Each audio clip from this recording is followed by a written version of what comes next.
Hello everyone, welcome to electrical and MCQs. आज के session में हम लोग हमारे टॉप 50 गोल्डन एमसीक्यूज को डिस्कस करने वाले on the topic of induction motor. काफ़ी ज़्यादा रिक्वेस्टेड सेशन था और काफ़ी ज़्यादा इंपॉर्टेंट एमसीक्यूज को हम लोग डिस्कस करने वाले विद देयर कंसेप्ट। ये सेशन आपके हर एक इलेक्ट्रिकल इंजीनियरिंग से रिलेटेड एग्जामिनेशन में काम में आएगा, जहाँ पे इंडक्शन मशीन्स के ऊपर क्वेश्चंस पूछे जाते हैं। ये one of the most repetitive जो क्वेश्चंस आपको एग्जामिनेशन में देखने को मिलते हैं, साथ साथ उसके कॉन्सेप्ट्स ये आज हम लोग इस सेशन में डिस्कस करने वाले हैं। तो चलिए हम लोग इस सेशन को शुरू करते हैं विदाउट एनी फर्दर ड्यू। देखिए, प्रीवियस सेशन जो हमने लिया था महा ट्रांसको का सुपर एमसीक्यू सीरीज का, जिसमें हमने पावर इलेक्ट्रॉनिक्स एंड ड्राइव्स के ऊपर क्वेश्चंस डिस्कस किए थे। ये हमारा पार्ट 4 था। उसमें मैंने आपको क्वेश्चन पूछा था। क्वेश्चन ये था, two capacitors of the capacitance C1 is equals to 0.1 microfarad and C2 is equals to 0.2 microfarad are connected in series across a 300 volt supply. The voltage source across C1 will be what? The voltage across C1 will be what? हमारे पास जो C1 के across कितना voltage आएगा ये हमें पता करना था इसमें अंदर। इस क्वेश्चन का करेक्ट आंसर हमें दिया है, उनका नाम है मनीष पाटिल, बीटेक्निक इलेक्ट्रिकल, प्रिया मेश्रम, रोहन शिरसाट, शुभम खंडारे, सौरभ रामटेके एंड पुराजित सरकार। तो shout out to you guys, आपने इसका सबसे पहले हमें करेक्ट आंसर हमें कमेंट बॉक्स में दिया है। अगर आप भी चाहते हो कि आपका नाम मैं मेरे नेक्स्ट सेशन में लूँ, तो आपको इस सेशन को ध्यान से देखना है। सेशन के एंड में जो भी आपको क्वेश्चन पूछा है, आपको उसका करेक्ट आंसर आपको कमेंट बॉक्स में मार्क करना होगा। ओके, तो क्वेश्चन का आंसर मैं बता देता हूँ। क्वेश्चन काफ़ी सिंपल है। देखिए, दो कैपेसिटर्स अगर हमारे सीरीज में कनेक्टेड है तो उसका हम लोग इक्विवेलेंट निकालते हैं। ये बात आपको ध्यान में रखनी होगी। ठीक है, यहाँ पे हमने वोल्टेज सोर्स अप्लाई कर दिया 300 वोल्ट का। ओके, तो इस केस में ये मान लेते C1 है और ये C2 है। तो हमारा जैसे हम लोग हमारे रेजिस्टेंस इन पैरेलल में कनेक्टेड रहते तो हमारा जैसे वोल्टेज डिवीजन रूल हम लोग वहाँ पे अप्लाई करते हैं, उसी तरीके से हम लोग यहाँ पे अप्लाई करते हैं in the case of series connected capacitance. Okay, तो हमारा जो voltage across C1, that means voltage across this C1 will be what? Okay, तो V1 will be equals to 0.2, that means V1 का फॉर्मूला क्या हो जाएगा? हो जाएगा हमारा C2 upon C1 plus C2 into supply voltage V। इस फॉर्मूले में हम लोग सारी वैल्यू सब्स्टिट्यूट करते थे। C1 के अक्रॉस निकालना है, इसलिए हमने C2 का कैपेसिटेंस लिया। C2 अपॉन C1 का वैल्यू कितना है? 0.1 प्लस 0.2 इंटू हमारे पास कितना सप्लाई वोल्टेज है? 300 इज इक्वल्स टू, हम लोग इसको कैलकुलेट करते थे, we will get 2/3 into 300, that means 1 सा, इसका करेक्ट आंसर आ जाएगा 200 वोल्ट। ओके, काफ़ी सिंपल सा क्वेश्चन था बाय द वे। ठीक है, इस टाइप के क्वेश्चंस आपको जेई लेवल के प्रीलिम्स एग्जामिनेशन में देखने को मिलते हैं। देखिए, यहाँ पे मैंने आपको एक स्क्रीनशॉट मेंशन किया अल्टरनेटर का। ये भी काफ़ी इंपॉर्टेंट सेशन है। इसी को ध्यान में रखते हुए हमने इस इंडक्शन मशीन्स को सेशंस को बनाया और काफ़ी ज़्यादा मोस्ट रिक्वेस्टेड क्वेश्चंस को हम लोग आज इस सेशन में डिस्कस करने वाले। ये अल्टरनेटर का भी सेशन काफ़ी इंपॉर्टेंट है, उसको आपको जाके देखना होगा, काफ़ी इंपॉर्टेंट सेशन है। ठीक है, यहाँ पे आई बटन पे आपको दोनों लिंक में प्रोवाइड करा देता हूँ। ठीक है, तो हम लोग चलिए इस सेशन को शुरू करते हैं with our very first question. Important question है, ध्यान में रखिएगा। गेट में क्वेश्चन पूछा जा सकता है इस टाइप का।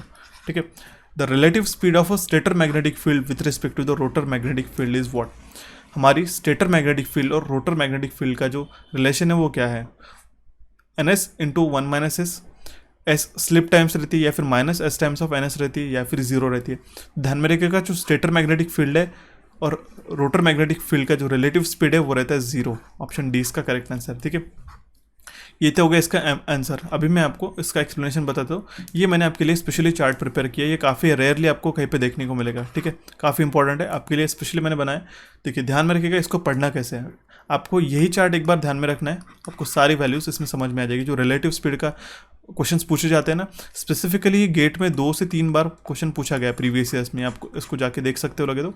ठीक है, रिलेटिव स्पीड ऑफ, अगर आपको ध्यान से इसको पढ़ना होगा तो आप इस तरीके से चालू करेंगे। ठीक है, relative speed of stator with respective, अगर हमारे रिलेटिव स्पीड ऑफ, अगर हम लोग मान लेते स्टेटर मैग्नेटिक फील्ड है, विथ रिस्पेक्ट टू हमें रोटर निकालना, तो है हमारा NS S times of NS। अगर हमारा relative speed of rotor with respect to stator magnetic field है तो minus S times of NS। But यहाँ पे आपको कुछ ये चार्ट आपको सबसे पहले तो लर्न करके लेना है। ठीक है, स्टेटर का रिलेटिव स्पीड हमारा, देखो, relative speed of stator with respect to stator क्या हो जाएगा? 0। Relative speed of stator magnetic field with respect to stator magnetic field, वो भी 0 हो जाएगा इस केस में। ठीक है, रोटर का रोटर के साथ 0, रोटर मैग्नेटिक फील्ड का रोटर मैग्नेटिक फील्ड के साथ 0, ये तो वैल्यू 0 आ गई। इस केस में स्टेटर मैग्नेटिक फील्ड का रोटर मैग्नेटिक फील्ड के साथ में भी 0 होता है, और रोटर मैग्नेटिक फील्ड का स्टेटर मैग्नेटिक फील्ड के साथ 0 होता है। ठीक है, क्योंकि सेम ही रहती है। ओके, मेनली आपको 2 चीज़ें आपको ध्यान में रखनी होगी, क्योंकि एक चीज़ यहाँ पे ये फर्स्ट एक टर्म है, स्टेटर का जो है relative speed with respect to rotor वो होता है minus n s times of 1 - s। ये इंपॉर्टेंट एग्जामिनेशन में पूछा जा सकता है। या फिर स्टेटर का with respect to stator magnetic field का विथ रिस्पेक्ट टू स्टेटर वो होता है n s times. Okay, rotor का स्टेटर के साथ होता है n s into 1 - s times, और स्टेटर मैग्नेटिक फील्ड के साथ होता है minus s times of N s और minus s times of N s. यहाँ पे ये सारी वैल्यूज आप क्रॉस चेक कर सकते हो, ये कंप्लीटली करेक्ट हम आपके सामने मैं चार्ट प्रेजेंट कर रहा हूँ और ये इंपॉर्टेंट है, इसलिए मैंने आपको फर्स्ट क्वेश्चन भी आपको ये प्रेजेंट कर रहा हूँ। दो चीज़ ध्यान में रखनी होगी, ठीक है, इस केस में कि जो स्टेटर का मैग्नेटिक फील्ड का जो रिलेटिव स्पीड है, that means relative speed of stator magnetic field with respect to stator है तो वो होता है एन एस, और अगर हमारा रोटर का magnetic field with respect to अगर हम लोग स्टेटर निकालते हैं वो भी होता है हमारा एन एस। ओके ओके, और रोटर मैग्नेटिक फील्ड का जो relative speed, that means relative speed of rotor magnetic field with respect to rotor होता है हमारा s times of N s, और स्टेटर मैग्नेटिक फील्ड का विथ रिस्पेक्ट टू रोटर वो भी होता है s times of N s, that means slip times of synchronous speed. N s का फॉर्मूला आपको पता ही होगा, N S is equal to 120F/P। ठीक है, स्लिप क्या होती है हमारे, difference between synchronous speed and the rotor speed, actual rotor speed. Okay, तो ये चीज़ आपको ध्यान में रखनी चाहिए, ये इंपॉर्टेंट है। Specifically the relative speed of rotor with respect to stator n s times of 1 - s times होता है, और relative speed of stator with respect to rotor होता है minus n s times of 1 - s। ये दो चीज़ें आपको ध्यान में रखनी चाहिए, इंपॉर्टेंट है। ओके, और साथ ही इसके साथ मैं बता दूं कि दो जो वैल्यूज़ है आपको, ओके, जैसे कि हमारी स्टेटर की मैग्नेटिक फील्ड रहती है, जैसे कि अगर हम लोग ऐसा लिख लेते हैं, स्टेटर का विथ रिस्पेक्ट टू अगर हमारे पास stator magnetic field, stator magnetic field या फिर रोटर मैग्नेटिक फील्ड, यहाँ पे रोटर आ जाएगा, तो वो होता है हमारा माइनस एन एस टाइम्स। ध्यान में रखिए, देखिए यहाँ पे मैंने ऑलरेडी इंक्लूड किया स्टेटर का, दैट मीन्स स्टेटर का जो relative speed with respect to stator magnetic field वो होता है एन एस, और रोटर मैग्नेटिक फील्ड के साथ में भी जो होता है वो होता है एन एस। ओके, ये बात आपको ध्यान में आएगी। अभी हमारा इसके अगर रिवर्स आते हैं, let me change the colour. Okay, जैसे कर स्टेटर मैग्नेटिक फील्ड का स्टेटर के साथ क्या होगा, वो होगा एन एस। यहाँ पे आप देख सकते हो स्टेटर मैग्नेटिक फील्ड का स्टेटर के साथ क्या है, n s. Rotor magnetic field का, इस रोटर मैग्नेटिक फील्ड का स्टेटर के साथ क्या है, ठीक है, एन एस। ओके, ये चार्ट मैंने आपके लिए काफ़ी इंपॉर्टेंट और ध्यान से चीज़ें ध्यान में रखते हुए बनाया है, काफ़ी इंपॉर्टेंट है, इसको ध्यान में रखिएगा क्योंकि एक क्वेश्चन आपको डेफिनेटली देखने को मिलता है। ओके, अब नेक्स्ट जो इंपॉर्टेंट टर्म आती है मैं आपको बता देता हूँ, इसमें ही दो चीज़ ध्यान में रखनी है। जैसे अगर हमारा रोटर है, अभी हमने स्टेटर देखा था, अभी हमारा रोटर का स्टेटर मैग्नेटिक फील्ड और रोटर मैग्नेटिक फील्ड का जो ये रहता है रिलेशन रहता है, रिलेटिव स्पीड रहता है, वो रहता है minus s times of N s. ये बात आपको ध्यान में रखनी चाहिए। ओके, ये देखिए minus n s times of N s. Okay, that means rotor का स्टेटर मैग्नेटिक फील्ड के साथ, रोटर का स्टेटर मैग्नेटिक फील्ड के साथ कितना है, minus s times of N s. Okay, और सेम रोटर का रोटर मैग्नेटिक फील्ड का, दैट मीन्स रोटर का रोटर मैग्नेटिक फील्ड के साथ जो रिलेटिव स्पीड है वो है minus s times of N s. इसी का अगर हम लोग उल्टा करते हैं, ओके, अगर हम लोग रिवर्स में आते हैं तो क्या होगा, हमारा स्टेटर मैग्नेटिक फील्ड का रोटर के साथ, दैट मीन्स अगर हम लोग रोटर मैग्नेटिक फील्ड का स्टेटर के साथ निकालते हैं तो वो हो जाएगा रोटर, यहाँ पे रोटर है तो वो हो जाएगा हमारा s times of N s. ठीक है, यहाँ पे माइनस साइन नहीं, यहाँ पे प्लस साइन आएगा, यहाँ पे माइनस साइन आएगा। इंपॉर्टेंट है, ये रिलेशन आपको ध्यान में रखना होगा। ओके, और जो relative speed of stator with respect to rotor है, relative speed of stator with respect to rotor ये है minus n s times of 1 - s, और रोटर के साथ है n s times of relative speed of rotor की जो stator के साथ है वो है n s times of 1 - s times. Okay, आपको अगर रिलेटिव स्पीड से अगर ध्यान में रखनी होगी तो आप कुछ इस तरीके से ध्यान में रख सकते हैं। ये हो गया आपका एक फ्रेम, ये हो गया मान लो स्टेटर आपका, ठीक है, दूसरे कलर से हम लोग इसकी मैग्नेटिक फील्ड निकाल देते, ये होगी आपकी मैग्नेटिक फील्ड। ठीक है, स्टेटर मैग्नेटिक फील्ड। आई होप आपको समझ में आ रहा होगा, काफ़ी इंपॉर्टेंट है। ठीक है, और अभी हम लोग यहाँ पे रोटर बना लेते हैं। ये हो गया हमारा रोटर, ठीक है, ये हो गया उसके ऊपर बार्स, कॉपर बार्स। ओके, तो ये हो गया हमारा रोटर, और इसकी जो मैग्नेटिक फील्ड है ये है, ठीक है, येलो कलर से जो हाईलाइट कर रहा हूँ, ये होगी हमारी rotor magnetic field, correct.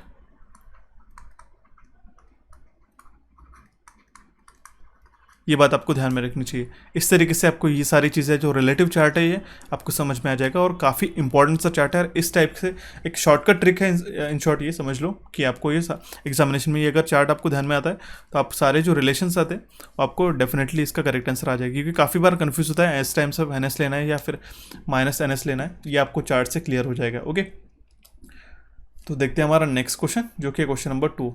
A 4-pole induction motor is supplied by a slightly unbalanced 3-phase 50 hertz source is rotating at a 1440 RPM. एक हमारी 4 पोल की इंडक्शन मशीन है जो हमने अनबैलेंस्ड 3-phase सप्लाई से प्रोवाइड किया है, उसको हमने 3-phase सप्लाई प्रोवाइड किया है जो कि रोटेट हो रही है 1440 आरपीएम पे, ठीक है। Electrical frequency in hertz of the induced negative sequence current in the rotor. Negative sequence current की जो इंड्यूस्ड फ्रीक्वेंसी है वो हमारी कितनी होगी, ये हमें ऑप्शन में पूछा गया है, क्वेश्चन में पूछा गया है, ठीक है। तो इसमें हमारे पास क्या क्या चीज़ें गिवन है, सप्लाई फ्रीक्वेंसी गिवन है, हम लोग मार्क कर लेते हैं यहीं पे 50 हर्ट्ज है, पोल्स गिवन है, 4 पोल्स हमारे पास गिवन है, ठीक है।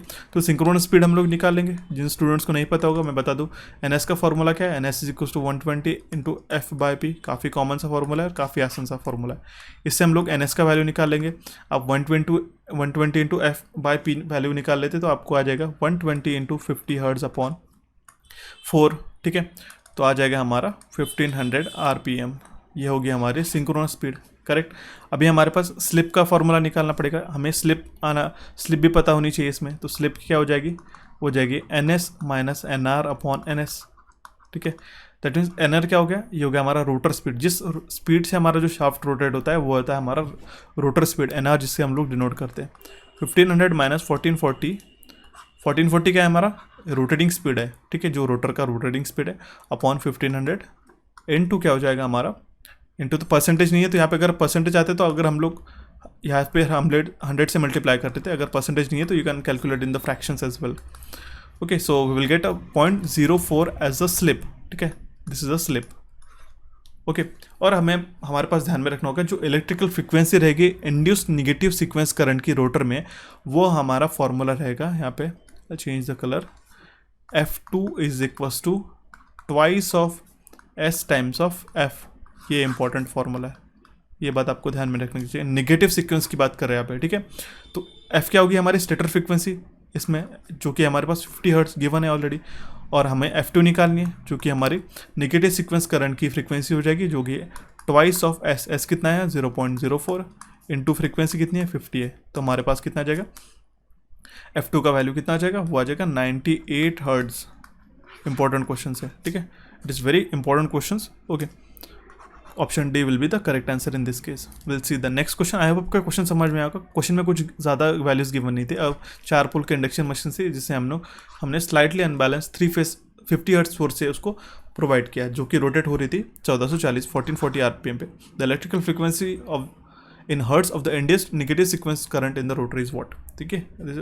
It was a very simple question, but if you know this formula that F2 is equals to in bracket twice minus S into F, then you can easily solve and you can easily calculate the frequency of a negative sequence current is as a 98 hertz. I hope आपको ये समझ में आया होगा, ठीक है। बढ़ते हैं हमारे नेक्स्ट क्वेश्चन की ओर, विच इज क्वेश्चन नंबर 3। ध्यान से देखते हुए चलिएगा, सेशंस के काफ़ी इंपॉर्टेंट क्वेश्चन आपके सामने मैं प्रेजेंट कर रहा हूँ, ठीक है। इसी टाइप को आपको एग्जामिनेशन में देखने को मिलता है। विच of the following component is usually fabricated out of a silicon steel. ध्यान में ये चीज़ आपको ध्यान में रखनी चाहिए कि हम लोग इसमें सिर्फ 50 क्वेश्चन नहीं डिस्कस करें, इसके साथ में हम लोग 100 क्वेश्चन डिस्कस करें, ऐसा मान के चल लो, क्योंकि मैं आपको साथ साथ रिलेटिव जो भी क्वेश्चन आपको एग्जामिनेशन में पूछे जाते हैं वो भी मैं आपको बता रहा हूँ, ठीक है। इसलिए जो भी मैं एक्सप्लेनेशन प्रोवाइड करता हूँ वो भी आपको ध्यान में रखना चाहिए। Okay, which of the following component is usually fabricated out of a silicon steel. Silicon steel ये जो मटेरियल है, इससे हम लोग जो इंडक्शन मशीन्स का कौन सा पार्ट बनाते हैं, बियरिंग बनाते हैं, शाफ्ट बनाते हैं, स्टेटर कोर बनाते हैं, फिर रन ऑफ दिस, इसमें से कोई नहीं बनाते। तो ध्यान में रखना चाहिए आपको, सिलिकॉन स्टील से हम लोग स्टेटर का कोर बनाते हैं। ऑप्शन सी इसका करेक्ट हो जाएगा। और आपको पता होना चाहिए स्टेटर कोर का मेन काम क्या होता है, वो होता है to carry the alternating fluxes. अगर अल्टरनेटिंग फ्लक्सेस ही होगी तभी जाके हमारा मशीन काम करेगा। और एडी करंट लॉसेस को हम लोग रिड्यूस करने के लिए हम लोग जो स्टेटर का कोर रहता है उसको लैमिनेट करते हैं। ये बात आपको ध्यान में रखनी चाहिए।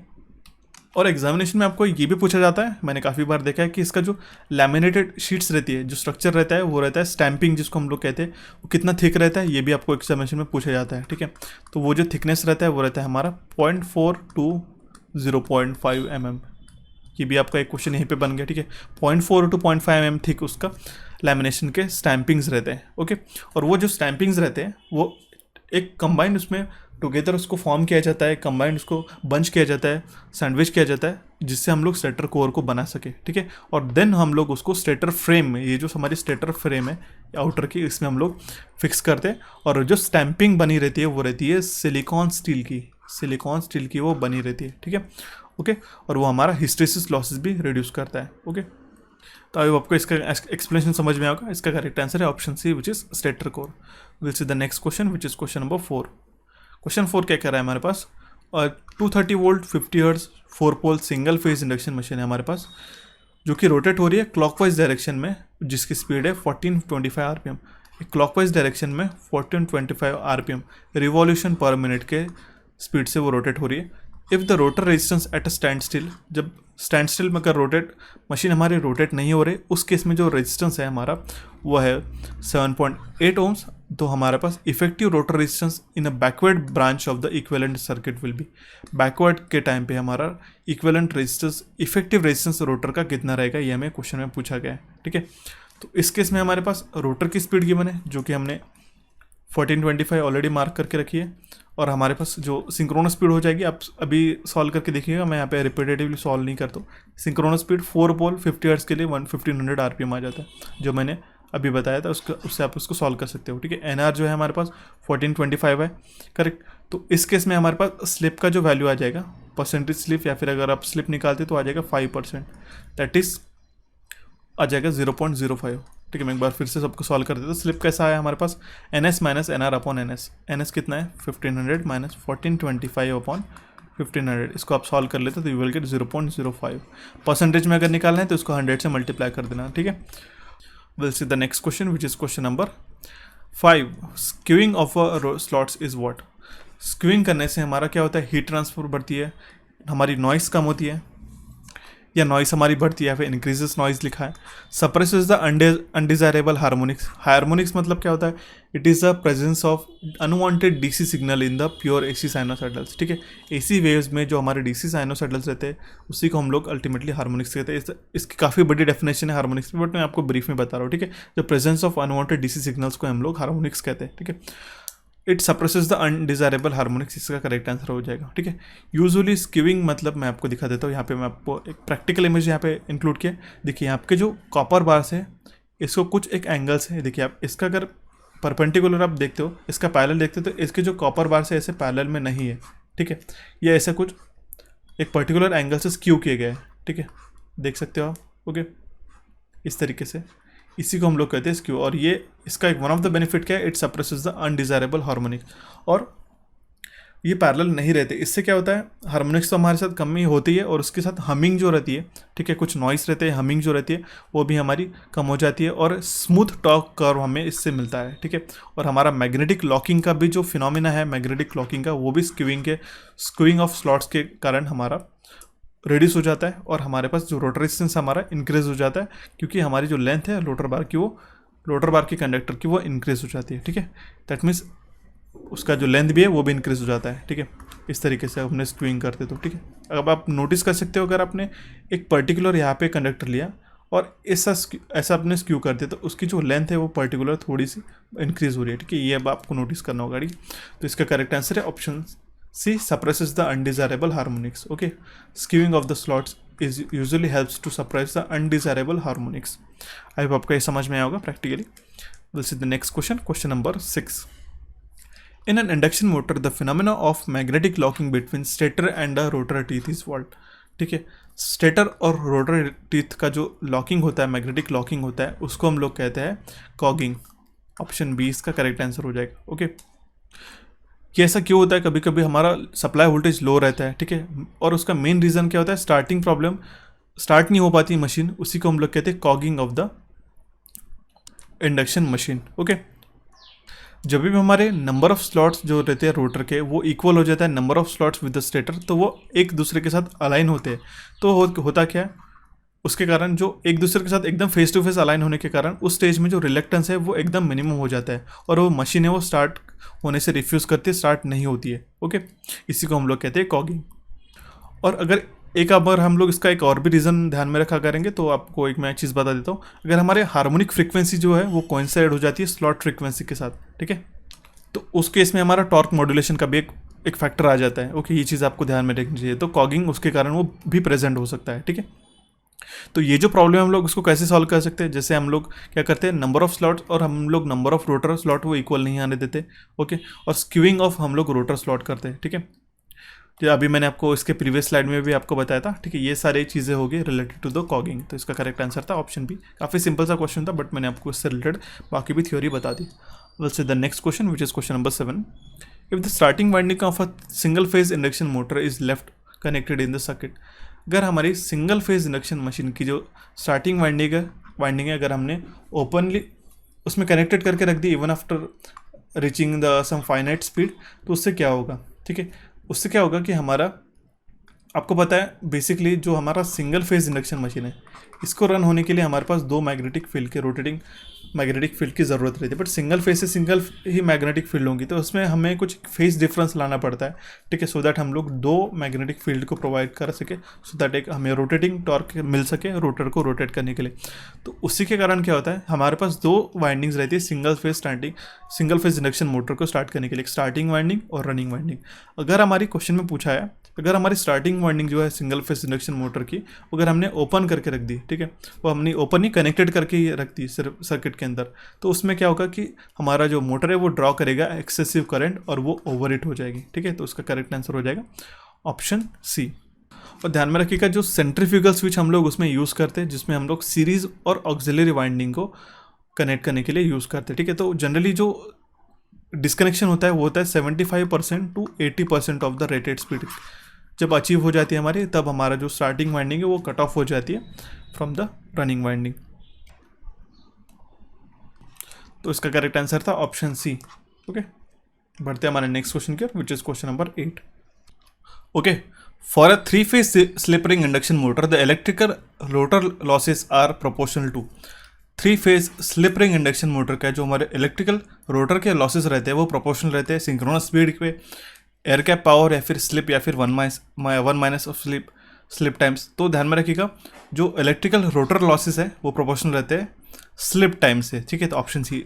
ओके, मैं आपको सारी चीज़ें आपको डिटेल में समझाऊंगा नेक्स्ट हमारे चार्ट में। ओके, ये पावर फ्लो जो रहता है इंडक्शन मशीन में काफ़ी इंपॉर्टेंट है, ठीक है। आपको 3 क्वेश्चन एग्जामिनेशन में देखने को मिलते हैं हर एक इलेक्ट्रिकल इंजीनियरिंग से रिलेटेड एग्जामिनेशन में, ठीक है। स्पेसिफिकली अगर वो एग्जामिनर आपको इंडक्शन मशीन्स के ऊपर ज़्यादा क्वेश्चंस पूछता है तो एक ना एक क्वेश्चन, 1 से 2 क्वेश्चंस आपको इस पावर फ्लो पे आपको पूछा जाता है, या तो वो स्लिप से रिलेटेड पूछा जाएगा या फिर आपको copper losses, stator copper losses, इस टाइप के आपको क्वेश्चन पूछे जाएंगे, ठीक है। इस चार्ट में मैंने आपको सारी चीज़ें एक्सप्लेन करा दूंगा, ठीक है। सबसे पहले हम लोग जो इनपुट देते हैं मोटर को वो रहता है हमारा मोटर इनपुट जो हम लोग देते हैं स्टेटर को, ठीक है। यहाँ पे हम लोग PI देते हैं, ठीक है, P1 या फिर PI भी हम लोग इसको कह सकते हैं। तो उसके बाद में स्टेटर में जो हमारी वाइंडिंग्स रहती है, कॉपर की वाइंडिंग्स रहते हैं, उसमें क्या होता है कॉपर लॉसेस होते हैं। दैट मीन्स हमने एक P1 दिया, हमने पावर इनपुट दिया, उसमें से कुछ लॉसेस हुए, दैट मीन्स हमने वो माइनस कर लिए जो कि हमारे stator copper losses and ion losses भी उसमें हुए, ठीक है। स्टेटर कॉपर लॉसेस और आयन लॉसेस ये अप एरोस में क्योंकि ये उड़ गया, दैट मीन्स ये हमारा लॉस में होगा, ठीक है। उसके बाद जो हमारा एक्चुअल आउटपुट है इसको माइनस करने के बाद जो P1 माइनस हम लोग PCS प्लस PF करते हैं तो हमारा हो गया स्टेटर कॉपर लॉसेस और आयन लॉसेस। हमने एक्टिव पावर इनपुट जो हमने इनपुट प्रोवाइड किया था स्टेटर को उसमें से हमने माइनस किया, सो दैट हमें जो आउटपुट में मिलेगा वो मिलेगा हमें रोटर पावर इनपुट। जो इसका आउटपुट आएगा वो हमारा हो गया रोटर पावर इनपुट, यही हम तो रोटर को दे रहे हैं ना, ठीक है। तो उसके बाद क्या होगा, ये जो एक्टिव पावर इनपुट जाता है रोटर को उसमें से रोटर के अंदर भी कॉपर लॉसेस हो गए, ठीक है, क्योंकि वहाँ पे कंडक्टर्स होने के कारण वहाँ पे उसमें भी कॉपर लॉसेस होंगे, वो हमने उसमें से सब्सट्रैक्ट कर लिया, ओके, PCR। तो उसमें जो आउटपुट हमें मिलता है वो है हमारा gross mechanical power which is PM। ये हमें मिलता है mechanical power developed in the rotor. जो मैकेनिकल पावर टॉर्क या फिर हमें स्पीड मिलती है रोटर में ये ग्रॉस, ठीक है, रॉ एकदम जो हमें मिलता है मैकेनिकल पावर वो मिलता है हमारे शाफ्ट पे, ठीक है, वो गया हमारा PM। उसके बाद में उसको हम लोग कहते हैं ग्रॉस टॉर्क, ओके, TG।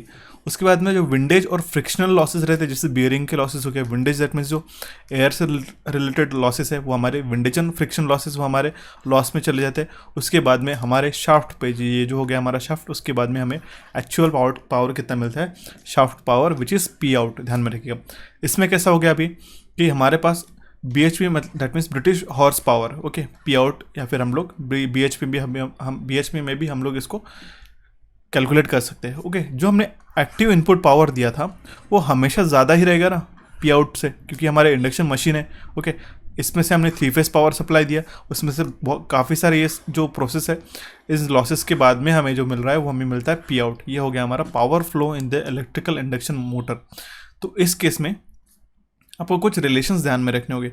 इसमें मैं आपको बताता हूँ, एक रिलेशन है, ट्रिक है छोटी सी, PI/PCU/PG, दैट मीन्स PM भी कह सकते हैं या फिर PG। इसका जो रेशियो रहता है वो रहता है हमारा, यहाँ पे मैं लिख लेता हूँ, PI/PCU/PI/PCU/ हमारा जो आउटपुट है PM या फिर हम लोग PG कह सकते हैं। इसका जो रेशियो रहता है वो रहता है हमारा 1 time S times of 1 minus S times.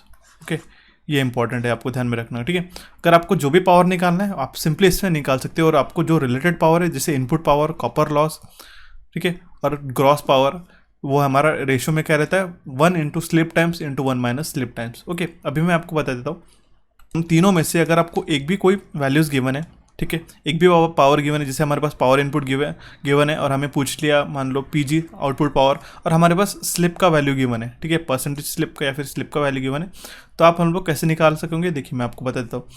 आप क्या करोगे, जिसका रेशियो निकालना है PI/PG लिख लोगे, ठीक है, और इस रेशियो में हमारे पास क्या आता है 1:1 माइनस, ठीक है। तो आपके पास PG भी गिवन है तो आप PI निकाल सकते हो, या फिर PI गिवन है तो हम लोग PG निकाल सकते हैं, ठीक है। इस रेशियो से आपको इसको सॉल्व करना होगा, ठीक है। आपको आने वाले जो नेक्स्ट 1-2 क्वेश्चन है आपको इसी से मैं सॉल्व कराऊंगा, ठीक है। आपको एक ब्रीफली एक आइडिया प्रोवाइड करा दी कि पावर फ्लो हमारे इंडक्शन मशीन के अंदर कैसा होता है, ठीक है। जैसे हमने स्टेटर इनपुट दिया, स्टेटर कॉपर लॉसेस और कोर लॉसेस हो गए, उसके बाद में रोटर इनपुट गया, रोटर के बाद हमारे रोटर कॉपर लॉसेस हो गए और कोर लॉसेस भी हो गए, उसके बाद में रोटर आउटपुट जो है हमारा विंडेज एंड फ्रिक्शन लॉसेस को सब्ट्रैक्ट करने के बाद हमारे पास मिलता है रोटर आउटपुट, जिसको हम लोग हॉर्स पावर में भी मेजर करते हैं, ठीक है। तो आई होप आपको ये समझ में आया होगा, काफ़ी इंपॉर्टेंट है, और इसलिए मैंने आपको एक प्रीवियस क्वेश्चन में बताया था जो हमारे इलेक्ट्रिकल लॉसेस रहते हैं वो रहते हैं प्रोपोर्शनल टू द स्लिप, ठीक है। जैसे मैंने अभी बताया था P/PCU/PG, इसका क्या रेशियो होता है 1:S/1 माइनस S, ठीक है। तो ये जो इलेक्ट्रिकल रोटर लॉसेस है, ठीक है, रोटर की जो कॉपर लॉसेस है वो प्रोपोर्शनल है टू द स्लिप। ओके, तो ऑप्शन सी इसका करेक्ट आंसर था, ठीक है। और ये हमने अभी पावर फ्लो देख लिया। इसके साथ मैं आपको एक चार्ट भी दिखा देता हूँ। जैसे मोटर इनपुट दिया, वहाँ पे stator copper losses and iron losses हुए, देन हमारे पास रोटर इनपुट है वाया एयर गैप। ये एयर गैप के थ्रू ही हमारा जो पावर है इलेक्ट्रोमैग्नेटिक इंडक्शंस के कारण ही यहाँ पे पावर ट्रांसफर हो रहा है ना, ठीक है।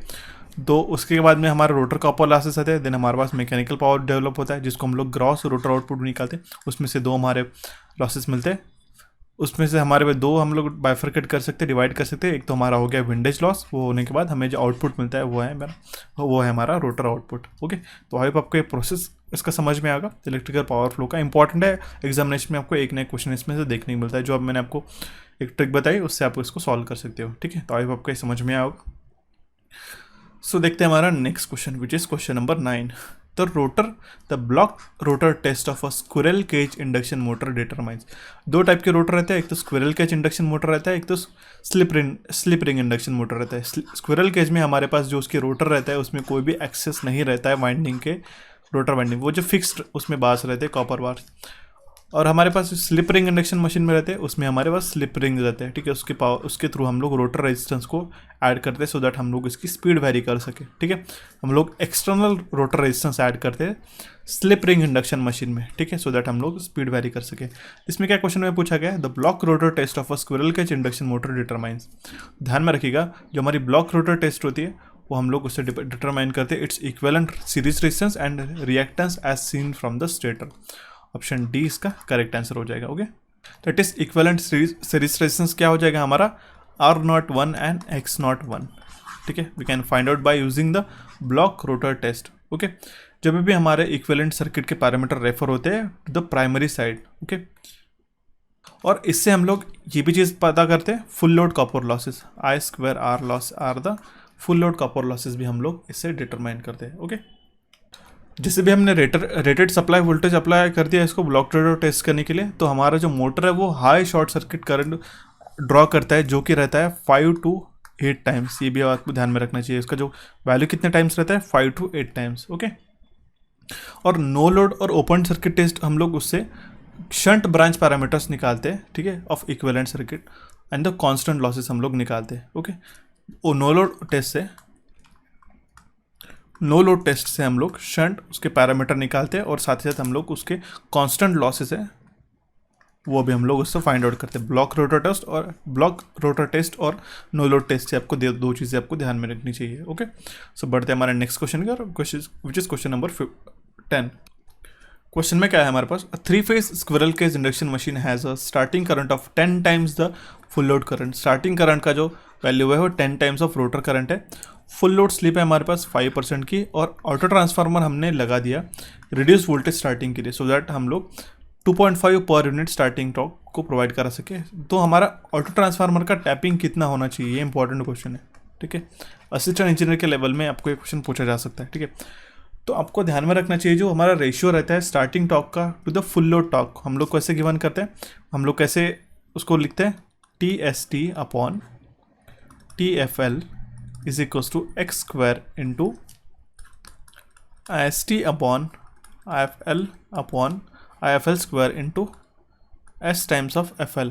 ओके, तो ये हो गया हमारा TST, that means starting torque हो गया। ठीक है, TFL that means full load torque हो गया हमारा, IST हमारा स्टार्टिंग करंट हो गया, IFL हमारा फुल लोड करंट हो गया, और SFL हो गया हमारा slip percentage, slip at a full load, और X हो गया हमारा जो रिड्यूस परसेंटेज हम लोग जो प्रोवाइड कर रहे हैं वोल्टेज टैपिंग देखिए, दैट मीन्स हम लोग बाय यूजिंग स्टार्ट और ट्रांसफार्मर स्टार्टर जिससे हम लोग रिड्यूस वोल्टेज प्रोवाइड कर रहे हैं, सो दैट हम लोग कुछ रिड्यूस उसका करंट उसमें से ड्रॉ करेगा। वो जो इंडक्शन मशीन है एट अ स्टार्टिंग वो ज़्यादा हेवी एक्सेसिव करंट ड्रॉ नहीं करेगा, तो उस केस में जो परसेंटेज टैपिंग रहेगी वो है हमारा X। ठीक है, इससे हम लोग सारी वैल्यू सब्स्टिट्यूट कर देते हैं, बट यहाँ पे हमारे पास क्या गिवन है, जो ऑटो ट्रांसफार्मर्स के if an auto transformer is used for reduced voltage starting to provide 2.5 per unit starting torque, that means TST क्या हो जाएगा 2.5 टाइम्स ऑफ फुल लोड, क्योंकि 2.5 टाइम्स ही बोल रहा है ना। ओके, तो इसमें हम लोग सारी वैल्यू सब्स्टिट्यूट करते हैं, तो हमारे पास क्या आ जाएगा, वो है हमारे पास 2.5 times of TFL upon TFL, इसकी वैल्यू जो है 2.5 टाइम्स है यहाँ पे, ठीक है, per unit, which will be equals to X square, क्योंकि यही तो वैल्यू हमें निकालनी है, क्योंकि हमारे पास ट्रांसफार्मर का टैपिंग ही हमें पूछा गया है, इनटू IFL, IST क्या हो जाएगा 10 टाइम्स है यहाँ पे पूछा गया है। ठीक है, I M as a starting current 10 times the full load current. Okay, IST क्या हो जाएगा हमारा 10 times of full load current, IFL upon IFL। Okay, और हमारे पास स्लिप और एट फुल लोड कितना है 5%, तो 5% को हम लोग 100 से डिवाइड करते तो हमें मिलेगा 0.05, तो we will multiply by 0.05, correct. तो IFL से IFL कैंसिल हो जाएगा। ओके, ये TFL से TFL cancel, then we can have a X square, that means X as a 0.707, आप इसको सॉल्व करके भी देख सकते हो। ठीक है, कोई इशू नहीं है। ओके, दैट मीन्स हमने अगर परसेंटेज में इसको निकाल लिया तो 0.707 को हमने परसेंटेज में निकालने के लिए हम लोग इसको 100 से मल्टीप्लाई करते तो हमारे पास करेक्ट आंसर आ जाएगा ऑप्शन सी, विच इज़ 70.71, ये इसका करेक्ट आंसर हो जाएगा। दैट मीन्स हमें रेडियस वोल्टेज स्टार्टिंग मेथड के लिए अगर हमने 2.5 per unit starting torque provide करते तो हमारा जो ऑटो ट्रांसफार्मर का टैपिंग रहेगा वो रहेगा 70.71% पे। ये थोड़ा रिवर्स में क्वेश्चन पूछा गया था, इस टाइप के हमको मॉडरेट क्वेश्चंस भी इस सेशन में डिस्कस करने वाले। ठीक है, तो आपको मैं आशा करता हूँ कि मेरा पढ़ाना और सारी चीज़ आपको समझ में आ रही है। अगर आपने इलेक्ट्रिकल इंजीनियरिंग MCQs और हमारे नए चैनल कोचिफाई को अभी तक सब्सक्राइब नहीं किया होगा तो आप प्लीज़ सब्सक्राइब करें, नोटिफिकेशन बेल को हिट करें, और साथ ही साथ आपके मन में कोई भी डाउट आता है सेशंस के रिगार्डिंग तो आप प्लीज़ मुझे कमेंट बॉक्स में कमेंट करिएगा। जितना मैं आपसे इंटरेक्ट करता हूँ उतना ही मुझे अच्छा लगता है। ओके, चाहे आपको कोई भी फीडबैक हो, सजेशंस हो, ओके, तो ये चीज़ आपको ध्यान में रखनी चाहिए। आप सब्सक्राइब कीजिएगा और हमारे नोटिफिकेशन बिल को क्लिक करिएगा, सो दैट आपको आने वाले हर एक सेशंस का नोटिफिकेशन आपको जल्दी से जल्दी आपके मोबाइल पे मिलता रहे। Okay, the next question is a uniformly distributed winding on the stator has a 3 full pitched coils, each coil having a n turns and each turn carrying a current I. The MMF magnetomotive force produce by the winding is what. एक हमारी uniformly distributed winding है stator पे, जिसमें हमारे पास 3 full pitched coils हैं। Each coils में n turns है और एक टर्न कैरी करता है करंट I। तो हमारे पास जो MMF प्रोड्यूस होगा उस वाइंडिंग के कारण वो कितना होगा, वो होगा हमारा ट्रेपेजॉइडल वेव फॉर्म के साथ में with amplitude of thrice of Ni/2। ये बात आपको ध्यान में रखनी चाहिए, क्योंकि हमारे पास स्टेटर में 3 फुल पिच्ड कॉइल है जिसके साथ n नंबर ऑफ टर्न्स है और वो यूनिफॉर्मली डिस्ट्रीब्यूटेड है, ठीक है। तो उसमें ईच करंट कितना कैरी करेगा, ईच टर्न कैरी करेगा करंट I, ओके। तो हमारे पास जब भी मशीन में हमारा machine has a more than 3 slot पर पोल पर फेस, उसमें क्या होगा, जो स्टेप्स रहते हैं MMF वेव में वो नेग्लेक्ट हो जाती है और जो वेरिएशन रहता है वो स्मूथ रहता है वर्दी स्लॉट। इस केस में जो स्टेप्ड MMF वेव है वो चेंज हो जाएगी हमारी ट्रेपेजॉइडल MMF वेव में, ओके। और इसका जो एम्पलीट्यूड रहेगा वो रहेगा 3Ni/2। ये बात आपको ध्यान में रखनी चाहिए। ऑप्शन डी इसका करेक्ट आंसर है। बढ़ते हैं हमारे नेक्स्ट क्वेश्चन की ओर, which is question number 12। A 3-phase induction motor has a short circuit current which is 3 times of its full load current. Its full load slip is 4%. The ratio of starting torque to the full load torque when it is started with the star delta starter is what? हमारे पास 3-phase induction machine है जिसका short circuit current है 3 times ज़्यादा है to the full load current, और इसका slip है 4% और उसका रेशियो क्या है, starting torque to the full load torque, जब वो स्टार डेल्टा स्टार्टर से हम लोग स्टार्ट करते हैं, ठीक है। तो ये चीज़ आपको ध्यान में रखनी चाहिए। जो भी हमारे पास गिवन चीज़ें हम लोग लिख लेते हैं। सबसे पहले भाई IST जो कि हमारा 3 times of IFL, correct. SFL कितना है अभी मैंने आपको बताया था, वो है हमारा 0.04, करेक्ट। और हमारा स्टार डेटा स्टार्टर के लिए जो X का वैल्यू हो जाता है, अभी मैंने जो फॉर्मूला बताया था प्रीवियस स्लाइड में, वो होता है 1/√3 टाइम, ओके। तो इस केस में हमारे पास जो रेशियो है TST/TFL is equals to x² into IST/IFL का whole square into S times of FL। सारे वैल्यू सब्स्टिट्यूट कर देते। इस टाइम पे हमारे पास इस X का, दैट मीन्स हमारे पास ट्रांसफार्मर टैपिंग दैट मीन्स जो हमने स्टार्टर के लिए जो X का वैल्यू रहता है वो हमने 1/√3 कंसिडर कर लिया, तो हमारे पास उसका ऑलरेडी वैल्यू गिवन है, तो हम लोग इसको सब्स्टिट्यूट करते हैं। 1/√3 का whole square into 3 times of IFL, हमारे पास IST का वैल्यू कितना है 3 times of IFL upon IFL into 0.04, okay. तो इसका वैल्यू आ जाएगा 0.12, ओके। तो ऑप्शन डी इसका करेक्ट आंसर आ जाएगा, ठीक है। काफ़ी कॉम्प्लिकेटेड क्वेश्चंस नहीं है ये, काफ़ी सिंपल से क्वेश्चन है। अगर आपको कुछ पर्टिकुलर टाइप के जो फॉर्मूलेज है अगर आपको ध्यान में रखते हैं तो आपको इसमें इजीली आप इसको सॉल्व कर सकते हो, ठीक है। तो आई होप आपको ये सारी चीज़ें समझ में आ रही होगी। ये क्वेश्चन भी मैंने जो आपको एक्सप्लेन किया वो भी समझ में आएगा। ईजी क्वेश्चन है, ठीक है, nothing is difficult in it. Will see the next question which is question number 13। Question number 13 क्या कह रहा है हमारे पास, if the rotor circuit resistance of a 3-phase induction motor is increased. अगर हम लोग हमारे रोटर सर्किट का रेजिस्टेंस रहता है 3-phase इंडक्शन मशीन का इंक्रीज कर देते हैं, तो हमारे पास में क्या क्या इसमें से हो सकता है, क्या क्या कॉन्सिक्वेंसेस हमारे पास होगा, ओके। तो अगर हम लोग रोटर रेजिस्टेंस अगर इंक्रीज कर देते तो हमारा जो स्टार्टिंग टॉर्क है वो भी इंक्रीज हो जाएगा और मैक्सिमम टॉर्क है वो वैसे का वैसे ही रहेगा, ठीक है। इसका एक फॉर्मूला है, टॉर्क जो डेवलप होता है इंडक्शन मशीन में हम लोग कैसे प्रोवाइड करते हैं, इसका फॉर्मूला है T is equals to 180 upon 2/NS into S times of E2 square into R2 upon R2 का whole square plus S times of X2 का होल स्क्वायर, करेक्ट। तो स्टार्टिंग में जो स्लिप है वो होती है हमारी 1, ध्यान में रखिएगा। स्टार्टिंग का जो स्लिप है वो होता है हमारा 1, जैसे हमारा रोटर एक्सेलेट होता है वैसे हमारी जो स्लिप का वैल्यू होता है क्लोज टू 0 रहती है, ओके। अगर 0 है तो दैट मीन्स हमारा सिंक्रोनस स्पीड पर रन हो रहा है, ठीक है।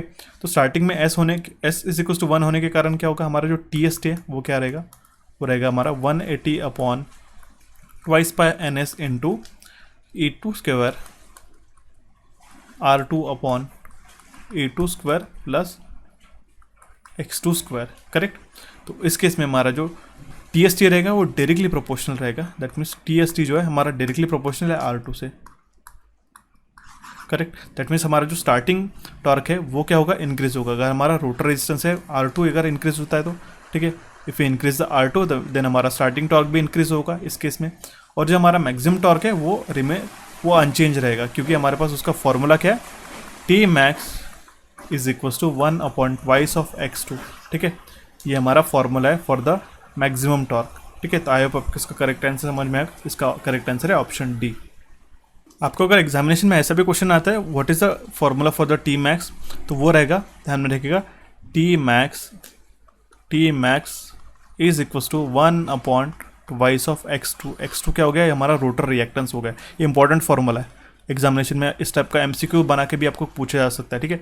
तो इसमें जो मैक्सिमम टॉर्क है वो किससे डिपेंड कर रहा है, रोटर रिएक्टेंस पे, इन्वर्सली प्रोपोर्शनल है, ठीक है। तो इस केस में हमारा जो मैक्सिमम टॉर्क है वो अनचेंज रहेगा, ठीक है, बट यहाँ पे हमारा रोटर रेजिस्टेंस के साथ में, ठीक है। तो T is directly proportional to R2 that is rotor resistance, और टी मैक्स जो है मैक्सिमम टॉर्क है वो इनवर्सली प्रोपोर्शनल है twice of x2 rotor reactance के साथ।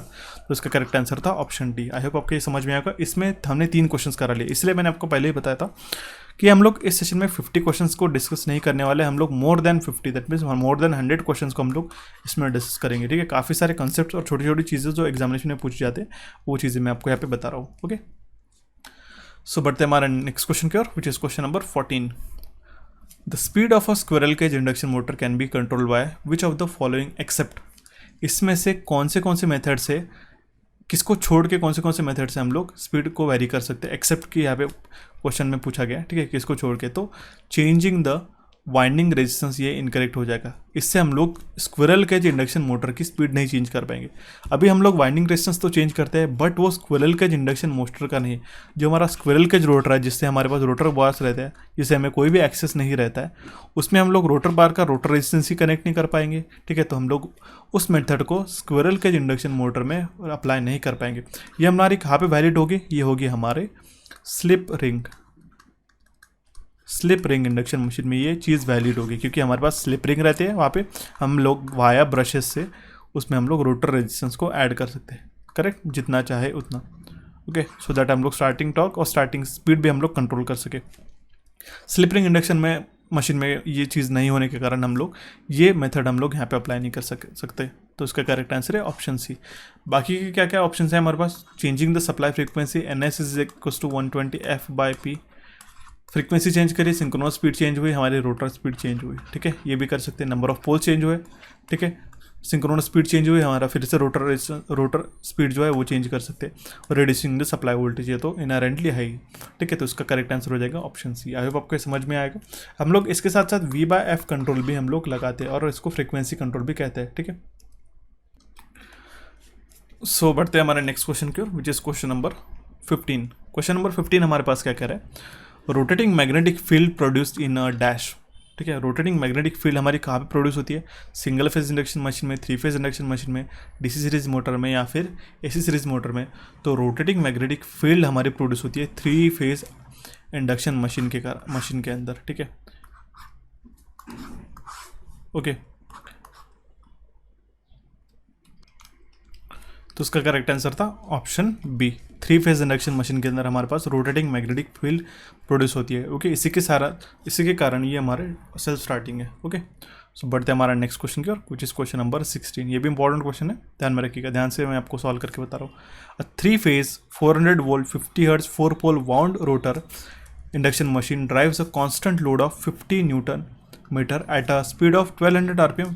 When the rotor terminals are short circuited, it is required to reduce the speed of rotor to 900 RPM by inserting the resistance in the rotor circuit. The rotor winding resistance per phase है 0.2 ohms। अगर हम लोग neglect करते हैं rotational losses को, तो हमारा जो स्टेटर टू रोटर टर्न्स है हमारे पास यूनिट है, तो उस केस में value of resistance inserted will be what. जितना हम लोग वैल्यू ऑफ रेजिस्टेंस रहेगा कितना इंसर्ट करेंगे, ये हमें क्वेश्चन में पूछा गया है, ओके। तो इस केस में हमारे पास इक्विवेलेंट सर्किट कुछ इस तरीके से हो जाएगा, ओके। मैं आपको ड्रॉ करके दिखा देता हूँ। ये हो गया हमारा R1 resistance of 1,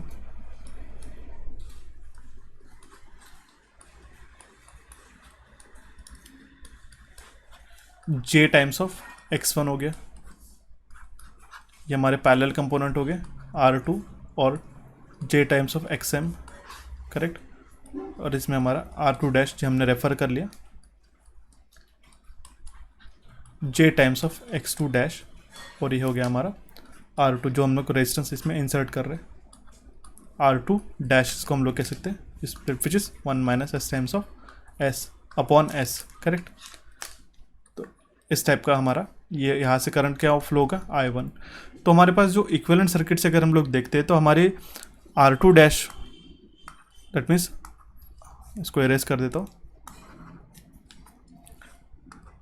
R2 dash by S अगर सेम होती है तो हमारा जो रोटर करंट है I2 और I1 वो भी हमारा सेम हो जाएगा। इसमें से जो I2 फ्लो हो रहा है वो और ये I1 हमारा सेम हो जाएगा।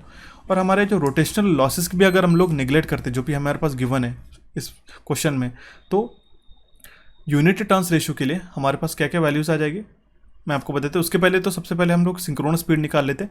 और दो हमारे पास वैल्यूज़ गिवन है स्पीड की, जब हमारा 1200 आरपीएम पर रहता है और जब हमारा मशीन रहता है 900 आरपीएम पे, 900 आरपीएम पे। ओके, तो उस केस में हमारे पास जो एनएस का वैल्यू आ जाएगा वो तो हम लोग लिख लेते हैं। I change the colour so that we can differentiate. NS आ जाएगा हमारे पास 1500 आरपीएम।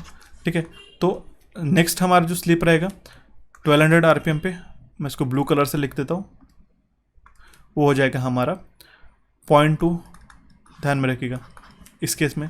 और इस 900 आरपीएम पे जो हमारा स्लिप हो जाएगा, हम लोग स्लिप कैसे निकालते हैं अभी मैंने आपको बताया था, 1500 माइनस 900 अपॉन 1500। तो इस केस में जो इसका वैल्यू हो जाएगा वो हो जाएगा हमारा 0.4। आप इसको सॉल्व करके भी देख सकते हो। सेम ये 1200 आरपीएम के लिए भी आप इसको जो वैल्यू आई है आप इसको सॉल्व कर सकते हो। ठीक है, और एनएस तो हमारे पास आ गया ऑलरेडी जो कि 1500 आरपीएम। ठीक है, तो उस केस में यूनिटी टर्न्स रेशियो के लिए हमारे पास एक रेशियो रहेगा R2 upon S1 is equals to R2 plus R external upon S times of S2। ठीक है, तो इस केस में हम लोग सारी वैल्यू सब्स्टिट्यूट कर देते हैं। आई होप आपको इसमें ये सारी चीज़ें आपको समझ में आएगी। इसका मैं इरेज कर देता हूँ फिलहाल के लिए। ठीक है,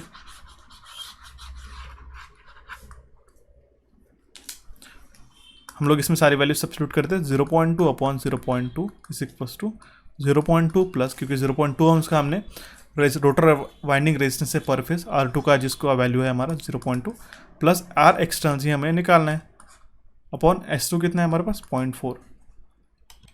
ये S1 क्या हो गया, ये S1 हो गया हमारा जो स्लिप हमारा था 1200 आरपीएम पे जो कि हमने निकाला 0.2, और ये S2 हो गया हमारा स्लिप है जब हमारी मशीन का स्पीड था 900 आरपीएम। ठीक है, ये हो गया 0.4। तो इस केस में जो R2 का वैल्यू है रोटर रेजिस्टेंस पर फेज है 0.2 ओम्स का, और हमने सेम यहाँ पे वैल्यू सब्स्टिट्यूट कर दी। R एक्सटर्नल हमको निकालना है, R एक्सटर्नल हम लोग निकाल लेंगे।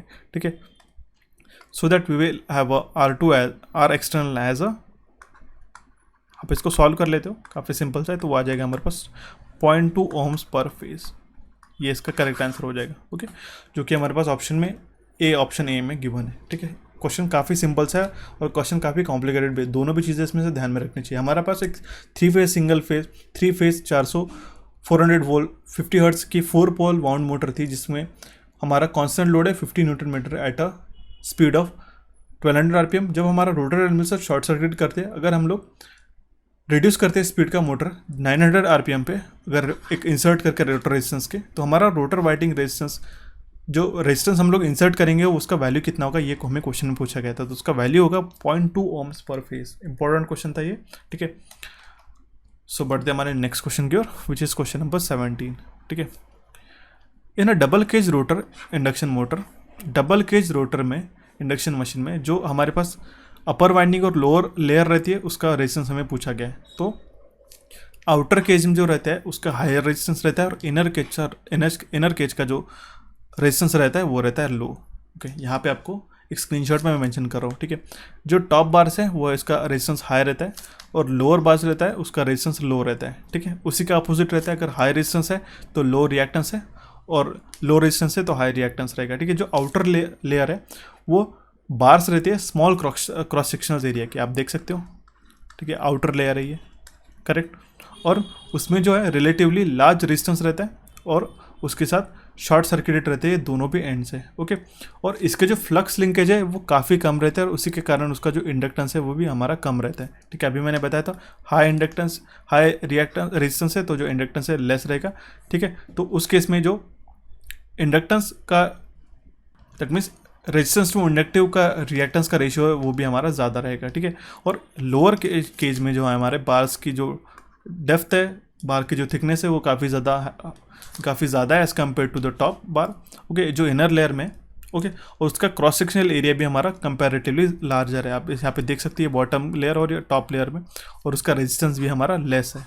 ओके, और ये जो बार्स है थ्रू आउट बरी किया जाता है आयन के साथ में, और उसका जो फ्लक्स लिंकेज है वो भी हमारा हाई रहता है और इंडक्टेंस भी हमारा हाई रहता है। ओके, और इसका जो रेजिस्टेंस और इंडक्टिव रिएक्टेंस का रेशियो है वो पुअर रहता है। ये बात आपको 2-3 चीज़ें ध्यान में रखनी चाहिए डबल केज रोटर में, इंडक्शन मशीन में। ठीक है, सबसे पहले तो यही क्वेश्चन पूछा जाता है काफ़ी मोस्ट ऑफ द एग्जामिनेशन में कि जो अपर लेयर का रेजिस्टेंस हाई रहता है या लो रहता है, तो ध्यान में रखिएगा हाई रहता है, लो का जो लोअर रहता है वो लोअर रेजिस्टेंस रहता है, उसी का अपोजिट हो जाएगा आपका रिएक्टेंस का। ठीक है, आप छोटी से छोटी चीज़ें आपको समझा रहा हूँ सो दैट आप इसको ध्यान से समझ सको। Correct.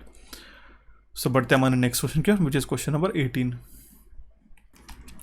If there is an open circuit in the rotor of a squirrel cage induction motor, अगर हमारे स्क्विरल केज इंडक्शन मशीन में रोटर है, रोटर का जो वाइंडिंग है उसमें ओपन सर्किट हो गया, तो हमारी मोटर स्टार्ट होगी या नहीं होगी, या फिर मोटर ओवरहीट हो जाएगी, लाइन फ्यूज़ हो जाएगी, लाइन के जो फ्यूजेस है वो ब्लो आउट हो जाएंगे, या फिर मोटर नॉइस करेगी। तो ध्यान में रखिएगा जो मोटर है वो स्टार्ट ही नहीं होगी। ठीक है, ऑप्शन डी इसका करेक्ट आंसर हो जाएगा। करेक्ट, क्योंकि हमारे पास ओपन सर्किट के कारण जो वोल्टेज है वो हमारा फ्लो ऑफ करंट नहीं होगा, क्योंकि सेटअप ही नहीं होगा वोल्टेज उसमें से कारण। ओके, क्योंकि जो ओपन सर्किट वोल्टेज है वो पॉसिबल नहीं करेगा उसमें कि, क्योंकि हमारे पास सर्किट ही फ्लो नहीं होगा, क्योंकि ओपन सर्किट रोटर है उसका। ठीक है, उसके कारण उसमें से करंट भी फ्लो नहीं होगा, और उस केस में लिंकेज जो है वो भी नहीं होगे। ओके, जो इंड्यूस्ड करंट इसमें से इंड्यूस होता है उसके कारण क्या होता है, उसकी खुद की रोटेटिंग मैग्नेटिक फील्ड प्रोड्यूस होती है और वो सेम डायरेक्शन में रोटेट करती है as to the rotor rotation. Okay, तो जिसके कारण इंट्रैक्शन होता है हमारा स्टेटर प्रोड्यूस और रोटर प्रोड्यूस के मैग्नेटिक फील्ड के कारण, उसी के कारण हमें एक जर्क मिलता है, टॉर्क मिलता है, और हमारा रोटर कंडक्टर जो है एक टॉर्क एक्सपीरियंस करते हैं। जो रोटर के कंडक्टर्स रहते हैं वो एक पर्टिकुलर टॉर्क एक्सर्ट करते हैं एक पर्टिकुलर डायरेक्शन में। Number of rotor conductors connected रहते हैं ऐसे पेरीफेरी में, उसके कारण हमारा जो रोटर है वो रोटेट करने लग जाता है, रोटर हमारा घूमने लगता है। ठीक है, इसलिए अगर हमारा रोटर सर्किट ओपन सर्किटेड है तो वो हमारा मोटर स्टार्ट ही नहीं होगा। ठीक है, क्योंकि ओपन सर्किट वोल्टेज जो भी लिंक हो रहा है उसके साथ वो तो अल्टीमेटली उसमें से करंट सेटअप होने नहीं देंगे, क्योंकि ओपन सर्किटेड है। ठीक है, तो उसका करेक्ट आंसर है option D. So we'll see the next question. Question number 19 क्या कह रहा है हमारे पास, if the f is the frequency in a hertz, ns the synchronous speed in rps है यहाँ पे, और p is the number of poles, the relation between f, ns and p for a 3-phase machine is what?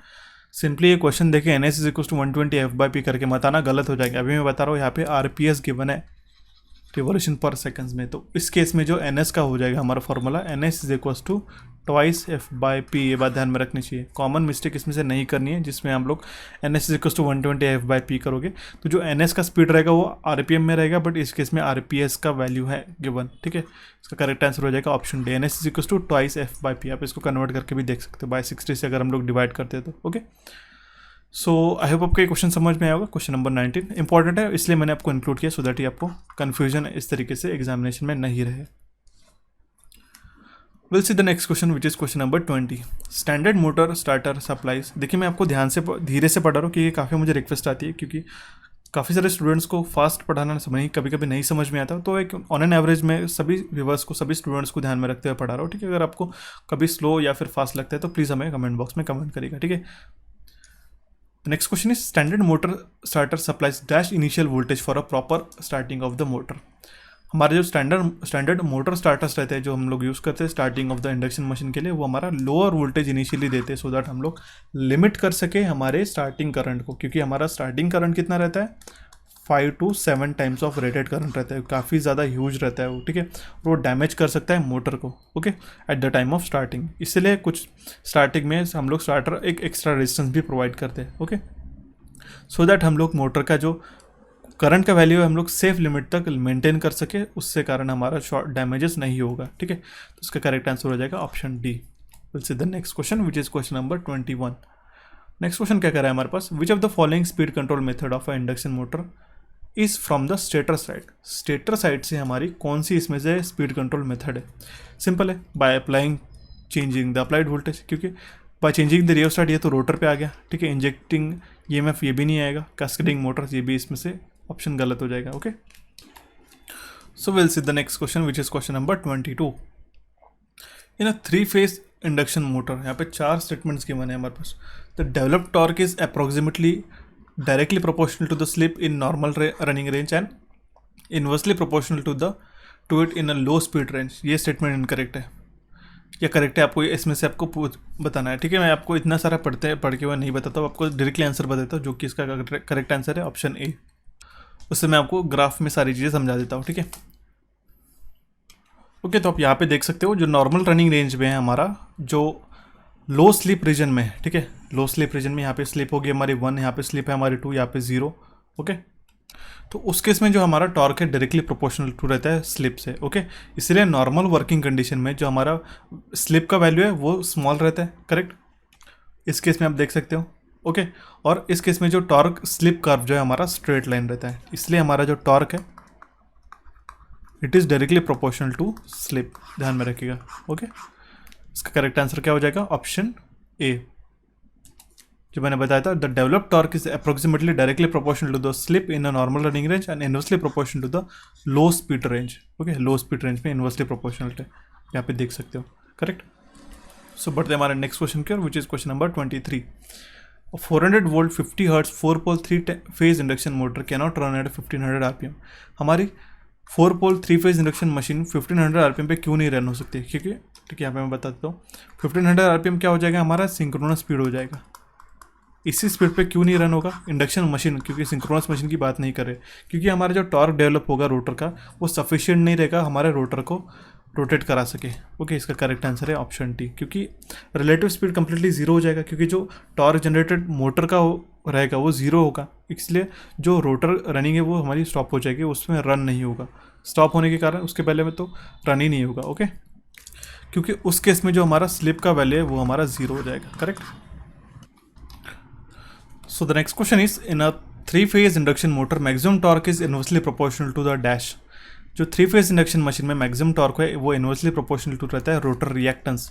Option C इसका correct answer हो जाएगा। ध्यान में रखिएगा, टी मैक्स हम लोग कैसे लिखते हैं? T max is proportional to is equal to K times of E2 square upon twice of X2। E2 square ये कॉन्स्टेंट रहता है, इसलिए हमारा जो टी मैक्स है is directly proportional to the rotor reactance X2। Option C इसका correct answer हो जाएगा। अभी मैंने आपको थोड़ी देर पहले ही बताया था। बढ़ते हैं हमारे नेक्स्ट क्वेश्चन की ओर, question number 25। A 30 kilowatt rated output 400 volt 3 phase delta connected 4 pole 50 hertz induction motor full load with a full load slip of 5%, 7 mistake लिया गया। If the ratio of standstill reactance to the resistance per rotor phase is 4, estimate the full load speed। हमें full load speed हमें पूछी गई है, ठीक है। तो रेशियो है हमारा standstill reactance to the standstill rotor resistance per rotor, वो है हमारा 4। ओके, तो हमें फुल लोड स्पीड हमें कैलकुलेट करनी है। ये सारी वैल्यूज इसमें से कोई भी काम की नहीं है, ठीक है। हमारे पास सिंपली फुल लोड स्पीड पूछी गई थी। ओके, तो उस केस में हमारे पास हम लोग NS का वैल्यू निकालेंगे। NS हो जाएगा 120 F/P। कितना होगा हमारे पास? 120 इंटू 50 अपॉन पोल्स कितने हैं? 4, करेक्ट। तो वो आ जाएगा हमारे 1500 आरपीएम, ठीक है, स्टैंडर्ड। और उस केस में हमारे पास N जो आएगा हमारे पास फुल लोड स्पीड, वो आ जाएगा हमारा NS times of 1 minus S। Okay, slip भी हमारे पास डायरेक्टली गिवन है 5%। हम लोग 100 से डिवाइड कर ले तो आ जाएगा हमारे पास 0.05। तो NS कितना है? 1500 इंटू 1 माइनस 0.05, ठीक है। तो हमारे पास कितना आ जाएगा? 1425 आरपीएम। ये सारी वैल्यूज़ कोई काम की नहीं थी, ठीक है। इसमें सिंपली हमारे पास रोटर का जो स्पीड है वो हमें पूछा गया था। इसका करेक्ट आंसर हो जाएगा option A. So will see the next question, which is question number 26। The next question is, the motor used in a ceiling fan is what. Ceiling fan में हम लोग कौन सी मोटर यूज़ करते हैं? Important है। इसमें से भी एक question applications of induction machines के ऊपर क्वेश्चन पूछा जाता है। एक तो वो डीसी मशीन्स के ऊपर क्वेश्चन पूछते हैं एप्लीकेशन के, या फिर आपको इंडक्शन मशीन के ऊपर। तो ध्यान में रखिएगा, हम लोग सीलिंग फैन जो है हमारा घर के अंदर का, ठीक है, उसमें हम लोग कैपेसिटर रन मोटर यूज़ करते हैं। ऑप्शन बी इसका करेक्ट आंसर हो जाएगा, ठीक है। नेक्स्ट स्लाइड मैंने आपके लिए बनाई है स्पेशली, सो दैट आप उसमें ध्यान रख सकते हो कौन सी मोटर कौन से एप्लीकेशन के लिए काम में आते हैं। इसका स्क्रीनशॉट ले सकते हो, या फिर मैं आपको इसका PDF प्रोवाइड करा दूंगा जल्दी से जल्दी। PDF के लिए आपको इस सेशन को लाइक करना है, ज़रूर लाइक करना है। ओके, तो यहाँ पे जो DC series motor, DC shunt motor, compound, stepper motor के आपको एप्लीकेशन है, आप इसको सारे पढ़ सकते हो। कैपेसिटर रन मोटर हम लोग compressor, conveyors, refrigerator, air conditioning, ceiling fan में हमने यूज़ करते हैं। इसका करेक्ट आंसर था फिर कैपेसिटर रन मोटर, ध्यान में रखिएगा। स्प्लिट फेज मोटर हम लोग कहाँ पे यूज़ करते हैं? शेडेड पोल मोटर हम लोग कहाँ यूज़ करते हैं? AC series motor, that means हमारी यूनिवर्सल मोटर हम लोग कहाँ पे यूज़ करते हैं? ये भी यहाँ पे गिवन है। इसका आप स्क्रीनशॉट लेके रख सकते हो और एग्जामिनेशन के पहले आप इसको बढ़ के जाना। ध्यान में 110% में आपको बता रहा हूँ, एक क्वेश्चन आपको अगर इसमें से पूछा गया है तो एक क्वेश्चन आपको आता है। स्पेसिफिकली मैंने इसमें DC सीरीज मशीन का भी इंक्लूड कर दिया, सो दैट आपको वन टाइम आप इसका स्क्रीनशॉट ले सकते हो। करेक्ट। सो बढ़ते हैं हमारे नेक्स्ट क्वेश्चन की ओर। क्वेश्चन नंबर 27, ठीक है। तो क्वेश्चन नंबर 27 क्या कर रहा है हमारे पास? If the air gap in induction motor is increase, अगर हमारी एयर गैप जो है इंडक्शन मशीन की, एयर गैप क्या हो गया? ये हो गया हमारा, मान लो स्टेटर, ठीक है। इसके अंदर ये जो रोटर है उसका ये शाफ्ट है, ठीक है, ये इसकी वाइंडिंग होगी, ठीक है। इसके अंदर इसके बीच की जो दो गैप रहती है रोटर और इसके बीच में जो क्लियरेंस रहता है, इसी को हम लोग कहते हैं एयर गैप। अगर वो इंक्रीज हो जाती है तो उस केस में हमारा पावर फैक्टर डिक्रीज हो जाएगा। दैट मीन्स ऑप्शन बी इसका करेक्ट आंसर हो जाएगा, ठीक है। मैं आपको कैसे बता देता हूँ, क्योंकि जैसे हमारा एयर गैप इंक्रीज हो जाता है तो इंडक्शन मोटर में लीकेज रिएक्टेंस भी बढ़ जाता है। और आपको पता है cos फाई हमारा क्या रहता है? cos ऑफ फाई क्या रहता है? वो रहता है R2 upon under root of R2 square plus X2 square, ठीक है। तो जैसे अगर हमारा X2 बढ़ता है, ठीक है, तो उस केस में हमारा पावर फैक्टर जो है वो कम हो जाएगा, ठीक है। एयर गैप के कारण क्या होगा? अल्टीमेटली ये इंक्रीज होगा, उसके कारण पावर फैक्टर हमारा डिक्रीज हो जाएगा। तो इसका करेक्ट आंसर था ऑप्शन बी। काफ़ी आसान सा सवाल था। अगर आपको इस टाइप के क्वेश्चन, अगर आपको फॉर्मूलाज आपको ध्यान में आते हैं तो आप रिलेटिवली इसको इस टाइप के क्वेश्चंस को सॉल्व कर सकते हो, ठीक है। काफ़ी मॉडरेट और डिफिकल्ट लेवल के क्वेश्चंस भी इसमें मैं कवर करने का ट्राई कर रहा हूँ, ठीक है। We'll see the next question, which is question number 28. Question number क्या कह रहा है हमारे पास? The torque of a three phase induction motor is dash the supply voltage. जो हमारा 3-फेज इंडक्शन मशीन में टॉर्क रहता है वो directly proportional to the square of supply voltage रहता है। ऑप्शन डी इसका करेक्ट आंसर हो जाएगा। करेक्ट। तो इस केस में ध्यान में रखिएगा, जो स्टैंड स्टिल में है, जो हमारा टी डायरेक्टली प्रोपोर्शनल रहता है E2 स्क्वायर से, जो कि डायरेक्टली प्रोपोर्शनल है जो हम लोग सप्लाई वोल्टेज प्रोवाइड करते हैं, ठीक है। और दो चीज़ आपको ध्यान में रखनी चाहिए, ये तो एक हो गया, उसके साथ जो लो वैल्यू की स्पीड, मतलब अगर हमारे पास लो स्लिप है तो उस केस में हमारी जो स्पीड रहेगी वो closer to the synchronous speed रहेगी। तो उस केस में हमारा S टाइम्स ऑफ X2 जो है, X2 स्क्वायर जो है वो फार लेस देन रहेगा R2 स्क्वायर से, ठीक है। तो इफेक्टिव रोटर रेजिस्टेंस जो है हमारा काफ़ी लार्ज रहेगा as compare to the rotor reactance. तो इसीलिए हमारा T क्या हो जाएगा उस टाइम पे? T is directly proportional to S times of E2 square upon R2 which is S times of V1 square upon R2।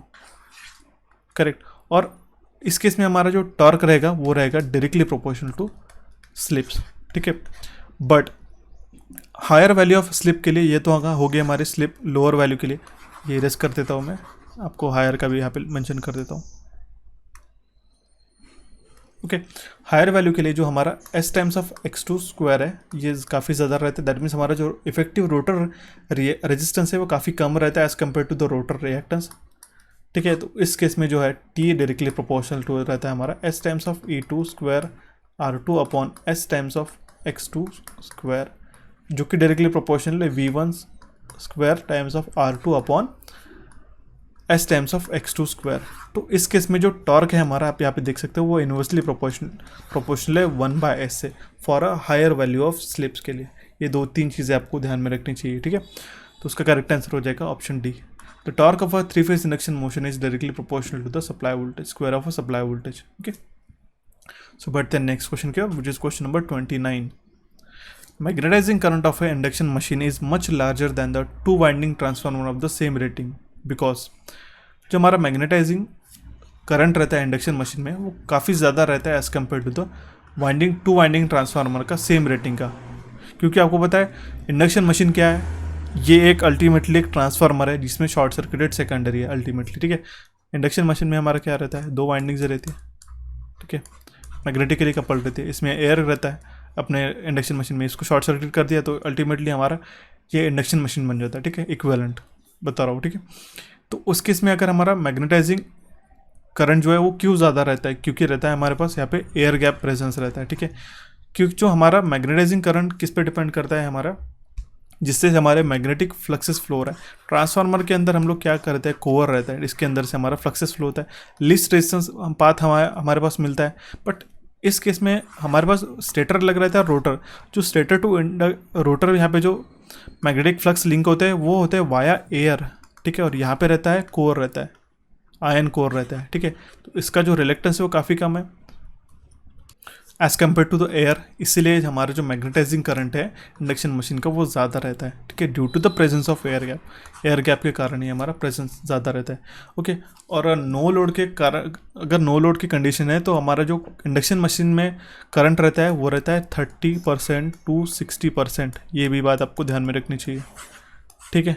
और हमारा करंट ट्रांसफार्मर में हमारा करंट कितना ड्रॉ होता है as compare to no load में, अगर हम लोग ट्रांसफार्मर को रन करते हैं तो 2% to 6% ही हमारा ड्रॉ होता है। इससे आप ये चीज़ समझ सकते हो, रिलेटेबल। मैंने आपको एक न्यूमेरिकल वैल्यूज़ में आपको ये सारी चीज़ें समझा दी, ठीक है। और इसी का कारण जो operating power factor induction machine का रहता है वो काफ़ी कम रहता है as compare to the transformer. ये भी बात यहाँ से हम लोग कंक्लूड कर सकते हैं, करेक्ट। आई होप आपको ये समझ में आया होगा सारी चीज़ें। देखिए, I always try to convey you my concept in Hindi, okay, but कभी कभी काफ़ी चीज़ें हम लोग इतना हिंदी में भी नहीं जा सकते, ठीक है, तो जस्ट ट्राई टू अंडरस्टैंड। फिर भी मैं आपको एकदम बॉटम लेवल पे समझाने की कोशिश करता हूँ, सो दैट आपको कॉन्सेप्ट क्लियरली समझ में आ सके, irrespective of your language of teaching, language of understanding, correct. So we'll see the next question, which is question number 30. The maximum torque of a 3-phase induction motor under running condition is what? Under running condition में वो inversely proportional रहता है rotor reactance के at standstill, ठीक है। It is inversely proportional to the rotor reactance at standstill. आप यहाँ पे देख सकते हो कुछ 2-3 कंक्लूजन है, मैं आपको ध्यान से बता रहा हूँ। एक चीज़ ध्यान में रखिएगा, जो हमारा मैक्सिमम टॉर्क रहता है वो डिपेंडेंट रहता है वोल्टेज पे and reactance of the rotor पे, ठीक है, और वो इंडिपेंडेंट रहता है हमारे रोटर रेजिस्टेंस पे। और ये भी बात आपको ध्यान में रखनी चाहिए क्योंकि टी मैक्स क्या है हमारा, T max is what, E2 square K times of E2 square upon twice of X2, correct. इस केस में जो है मैक्सिमम टॉर्क हमारा डायरेक्टली प्रोपोर्शनल रहता है सप्लाई वोल्टेज पे and maximum torque is inversely proportional to the rotor reactance, ठीक है। या ग्राफ से भी आप इसको समझ सकते हो, करेक्ट। ये ग्राफ मैंने इसलिए इंक्लूड किया, आप इसमें से एक कंक्लूजन, इंपॉर्टेंट कंक्लूजन ध्यान से सुनिएगा, ठीक है। इससे हम लोग एक चीज़ कंक्लूड कर सकते हैं कि जो मैक्सिमम टॉर्क है हमारा इंडक्शन मशीन का वो हमारा independent of rotor resistance R2 पे, ठीक है। बट कौन से स्लिप पे मैक्सिमम टॉर्क आ रहा है वो डिपेंड करता है रोटर रेजिस्टेंस पे, ठीक है, क्योंकि यहाँ पे आप देख सकते हो कौन सी स्लिप पे वो मैक्सिमम टॉर्क आ रहा है, ठीक है। दैट मीन्स आप यहाँ पे नोटिस कर सकते हो, ठीक है, ये पर्टिकुलर स्लिप हो गई, ये पर्टिकुलर स्लिप हो गई। आप ये R21, R22, R23 हमने different number of rotor resistance add किए, ठीक है। बट इस केस में आप नोटिस कर सकते हो यहाँ पे इसका जो मैक्सिमम टॉर्क है, जब हमने R21 रेजिस्टेंस ऐड किया, कोई भी वैल्यू हो सकती है, वो डिफरेंट है। इस R22 में हमारा मैक्सिमम टॉर्क कौन से स्लिप पे आ रहा है वो डिफरेंट करता है। That means we can observe that maximum torque of an induction motor is independent of rotor resistance, but it is the slip at which maximum torque occurs, it is dependent on the rotor resistance. कौन से slip पे maximum torque हमारा occur कर रहा है वो depend करता है हमारा रोटर रेजिस्टेंस पे, बट जो हमारा मैक्सिमम टॉर्क है वो इंडिपेंडेंट है रोटर रेजिस्टेंस पे। ये दो चीज़ आपको ध्यान में समझ में आनी चाहिए। कॉन्ट्राडिक्टरी स्टेटमेंट से आपको ध्यान से समझना चाहिए। कौन से स्लिप पे मैक्सिमम टॉर्क हमें मिल रहा है वो डिपेंडेंट है हमारे रोटर रेजिस्टेंस पे, ठीक है। बट जो मैक्सिमम टॉर्क है वो इंडिपेंडेंट है हमारे रोटर रेजिस्टेंस पे, ओके। ये चीज़ आपको ध्यान में रखनी चाहिए, इंपॉर्टेंट है, इसलिए मैं आपको बता रहा हूँ, ठीक है। इसका करेक्ट आंसर था ऑप्शन बी, ओके। कि यहाँ पे स्लिप क्या कहाँ से वैरी कर रही है 0 से 1 तक के, ठीक है। ये SM हो गया मैक्सिमम स्लिप जब हमारा R21 है, ओके, लीस्ट रेजिस्टेंस है। R23 जो है हमारा मैक्सिमम रेजिस्टेंस है। अब इस R23 का अगर आप ग्राफ देखते तो यहाँ पे आ रहा है, ठीक है। दैट मीन्स हमारी स्लिप काफ़ी क्लोज टू है 1 है, ठीक है। इस तरीके से आपको ये चीज़ समझनी चाहिए कि हमारा इंडक्शन मशीन का जो मैक्सिमम टॉर्क है वो इंडिपेंडेंट है रोटर रेजिस्टेंस के, लेकिन वो स्लिप जो रहती है जहाँ पे हमारा मैक्सिमम टॉर्क ऑकर होता है वो रहता है, डिपेंड करता है रोटर रेजिस्टेंस पे, ओके। और वो हम लोग चेंज कर सकते हैं जब हम लोग रेजिस्टेंस ऐड करते हैं रोटर सर्किट के अंदर वाया स्लिप रिंग। ये भी आपको क्वेश्चन पूछा जा सकता है। हम लोग रोटर रेजिस्टेंस कहाँ से ऐड करते हैं, स्लिप रिंग के थ्रू। ये हमारा शाफ्ट हो गया, करेक्ट। यहाँ पे स्लिप रिंग के थ्रू हम लोग रोटर रेजिस्टेंस ऐड करते हैं। ये भी बात आपको ध्यान में रखनी चाहिए, ठीक है। सो आई होप आपको ये क्वेश्चन समझ में आया होगा। क्वेश्चन इंपॉर्टेंट है, ध्यान में रखिएगा, ठीक है। जो मैंने स्टेटमेंट बताया वो भी आपको ध्यान में रखनी चाहिए। Next question is question number 31. In a forward regeneration mode of a 3-phase induction motor drive the value of slip is what. उस केस में स्लिप का वैल्यू रहता है नेगेटिव. रीजनरेशन मोड में वैल्यू ऑफ स्लिप रहता है negative. आप इस ग्राफ से इसको नोटिस कर सकते हो, इसको देख सकते हो. करेक्ट. क्योंकि आपको पता है स्लिप नेगेटिव क्यों रहेगा, क्योंकि एस का फॉर्मूला क्या है, S is equal to N S minus N R upon N S है. ठीक है. तो इस केस में जो एन एस रहेगा सिंक्रोनस स्पीड रहेगा, और एन आर जो रहेगा रोटर स्पीड रहेगा इंडक्शन मशीन का. और वो जो एन आर है वो हमारा ज़्यादा रहेगा. रीजनरेट मोड मतलब क्या हो रहा है कि जो हमारा शाफ्ट है हम लोग उसको एक्सटर्नली रोटेट कर रहे हैं. जैसे मान लो अगर हमारे एक ट्रैक्शन पर्पस के लिए हमारा एक मशीन यूज़ हो रहा है, ठीक है, तो वो कोई अगर कुछ इनर्शिया के कारण ऑटोमेटिकली खुद ही रन हो रहा है, बट हमने वहाँ पे मोटर सप्लाई बंद कर दी तो हमारा रीजनरेशन मोड में चला जाएंगे. दैट्स मीन हम लोग मोटर को एज ए जनरेटर करके यूज़ करेंगे, बट उस केस में हमारा जो स्लिप रहेगा वो नेगेटिव रहेगा. ऑप्शन ए इसका करेक्ट आंसर हो जाएगा. ठीक है. आप यहाँ पे देख सकते हो जनरेटिंग मोड में 0 से 1 तक के बीच में, और इसका स्लिप कितना है twice of N S. Regeneration mode है. ठीक है. इस तरीके से ये ग्राफ इंपॉर्टेंट है, ध्यान में रखिएगा. ये मोटरिंग रीजन है और ये हमारा ब्रेकिंग रीजन है. इसमें स्लिप का वैल्यू रहता है greater than 1. Okay. But then next question here, which is question number 32. The principal of operation of a 3-phase induction motor is similar to that of. जो हमारा अभी मैंने आपको बताया था 3-phase इंडक्शन मशीन का जो प्रिंसिपल ऑफ ऑपरेशन है वो हमारा इक्विवेलेंट रहता है transformer with a shorted secondary. अगर हमने सेकेंडरी शॉर्ट कर दी उस तरीके से जो इक्विवेलेंट सर्किट रहेगा वो हमारा ट्रांसफार्मर के जैसा रहेगा. इसलिए इसका करेक्ट आंसर है ऑप्शन डी. थोड़ी देर पहले मैंने आपको एक्स्ट्रा कंसेप्ट में आपको इसको एक्सप्लेन कर दिया है. करेक्ट. उसी का ये क्वेश्चन है, इसमें आपको पूछा जा सकता है. Correct. Will see the next question which is question number 33. The necessary 3-phase difference between the main current and the auxiliary current in a single phase capacitor run induction motor is produced by. जो हमारा main current and auxiliary current में हम लोग phase difference produce करते हैं capacitor start capacitor run motor में. हम लोग कैसे करते हैं, हम लोग एक कैपेसिटर कनेक्ट करते हैं in series with a starting winding. यहाँ पे कौन से ऑप्शन में, ऑप्शन सी में. करेक्ट. हम लोग एक कनेक्ट करते हैं capacitor series with a starting winding. Option C इसका करेक्ट आंसर हो जाएगा. करेक्ट. तो capacitor start capacitor run motor में क्या रहता है, मेन और ऑक्सिलरी वाइंडिंग रहती है, और दोनों भी वाइंडिंग डिस्प्लेस रहती है 90 डिग्री स्पेस एंगल से. करेक्ट. तो 2-3 चीज़ें मैं आपको इसमें एक्सप्लेन कर देता हूँ. सबसे पहले तो उसका जो इक्विवेलेंट सर्किट है वो कुछ इस तरीके से रहता है.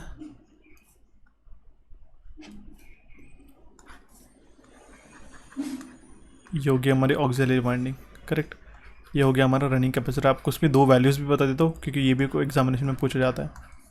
ये हो गया हमारा स्विच, सेंट्रीफ्यूगल स्विच. करेक्ट. और यहाँ पे हमारा सिंगल फेज सप्लाई हो गया. करेक्ट. सो अभी आपको क्या क्या चीज़ें ध्यान में रखनी चाहिए. ये हमारा आर ए है और ये एक्स ए ऑक्सिलरी वाइंडिंग. ये हमारा रोटर हो गया यहाँ पे ऑक्सिलरी वाइंडिंग. ठीक है. ये दोनों भी.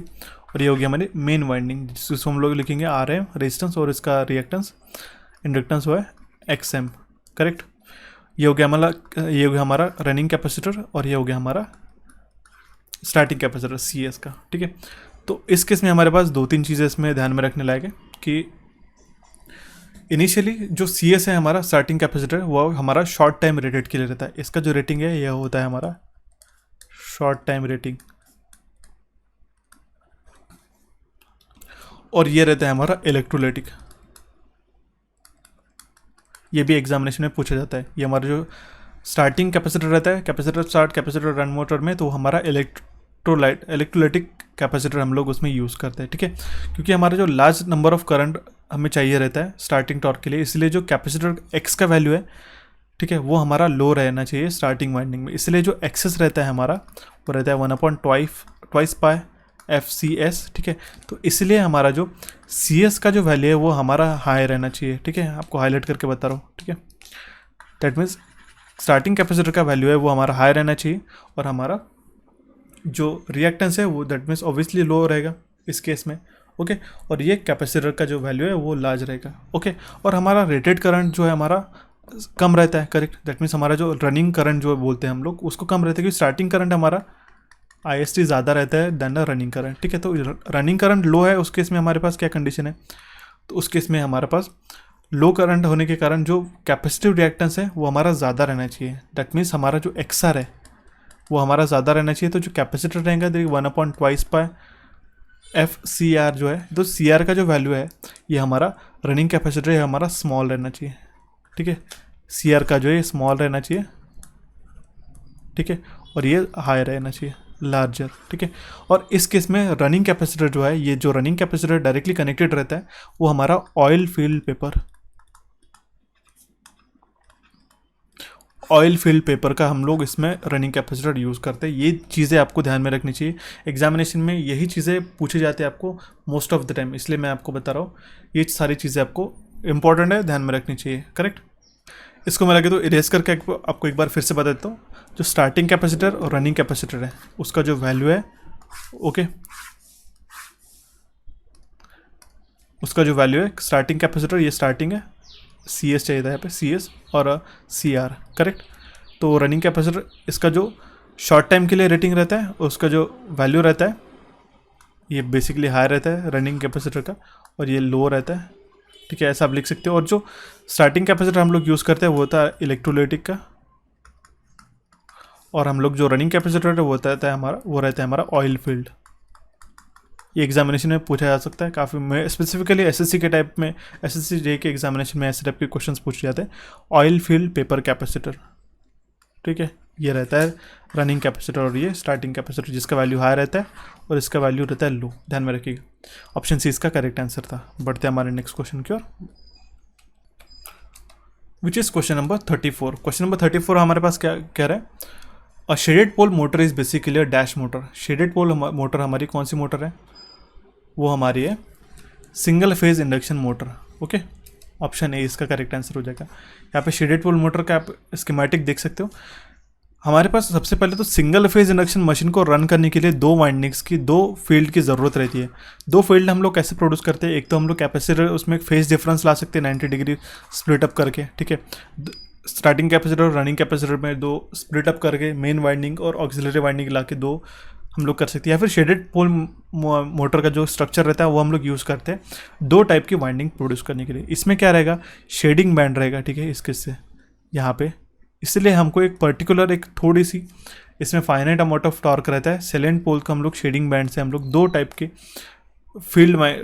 फील्ड हम लोग प्रोड्यूस करते हैं। ठीक है, it is nothing but a single phase induction machine, but ये शेडेड पोल मशीन में हम लोग दो टाइप के फील्ड प्रोड्यूस करते हैं by using shading band, so that हम लोग एक पर्टिकुलर टॉर्क प्रोड्यूस कर सके हमारे मशीन को रन होने के लिए। और ये काफ़ी इकोनॉमिकल रहता है, रिलायबल भी रहता है, और सबसे पहली तो बात इसका लोअर पावर फैक्टर रहता है। इसका पावर फैक्टर लो रहता है शेडेड पोल इंडक्शन मशीन का, ये बात आपको ध्यान में रखनी चाहिए। जो स्टार्टिंग टॉर्क रहता है वो भी हमारा काफ़ी लो रहता है, और इफ़िशियंसी भी है हमारी लो रहती है, और कॉपर लॉसेस भी हमारे ज़्यादा रहते हैं due to the presence of copper band के कारण हमारे कॉपर लॉसेस ज़्यादा रहते हैं। और स्पीड रिवर्सल भी है, वो भी हमारा डिफ़िकल्ट रहता है, क्योंकि उसमें हमारे पास एक अनदर सेट ऑफ हमें एक कॉपर बैंड इसमें लगता है। ठीक है, और ये हम लोग बेसिकली कहाँ यूज़ करते हैं, स्मॉल डिवाइसेस में, जैसे कि रिलेस है, फैंस है, और उसके लो कॉस्ट के कारण और इजी स्टार्टिंग में। करेक्ट, इसको साथ साथ हम लोग रिकॉर्ड प्लेयर में या फिर टेप रिकॉर्डर प्रोजेक्टर्स में भी और फोटो कॉपिंग मशीन्स में हम लोग शेडेड पोल मोटर को यूज़ करते हैं। करेक्ट, जो कि हम लोग एज अ वो वर्क करती है सिंगल फेज इंडक्शन मशीन का। Will see the next question which is question number 35। The torque developed by a single phase motor eight starting is what. Single phase starting motor का जो torque रहता है, ठीक है, वो कितना रहता है, यहाँ पे हमें क्वेश्चन में पूछा रहता है, वो रहता है हमारा 0। इंपॉर्टेंट है, ध्यान में रखिएगा। ओके, जो सिंगल फेज इंडक्शन मोशन में स्टार्टिंग टॉर्क रहता है वो 0 रहता है। ओके, सबसे पहले तो हमारे पास अल्टरनेटिंग करंट जो रहता है वो प्रोड्यूस करता है अल्टरनेटिंग फ्लक्सेस, जिसको हम लोग कहते हैं मेन फ्लक्सेस, और वो मेन फ्लक्स लिंक होता है हमारे रोटर कंडक्टर के साथ, और वो कट करते हैं रोटर कंडक्टर के।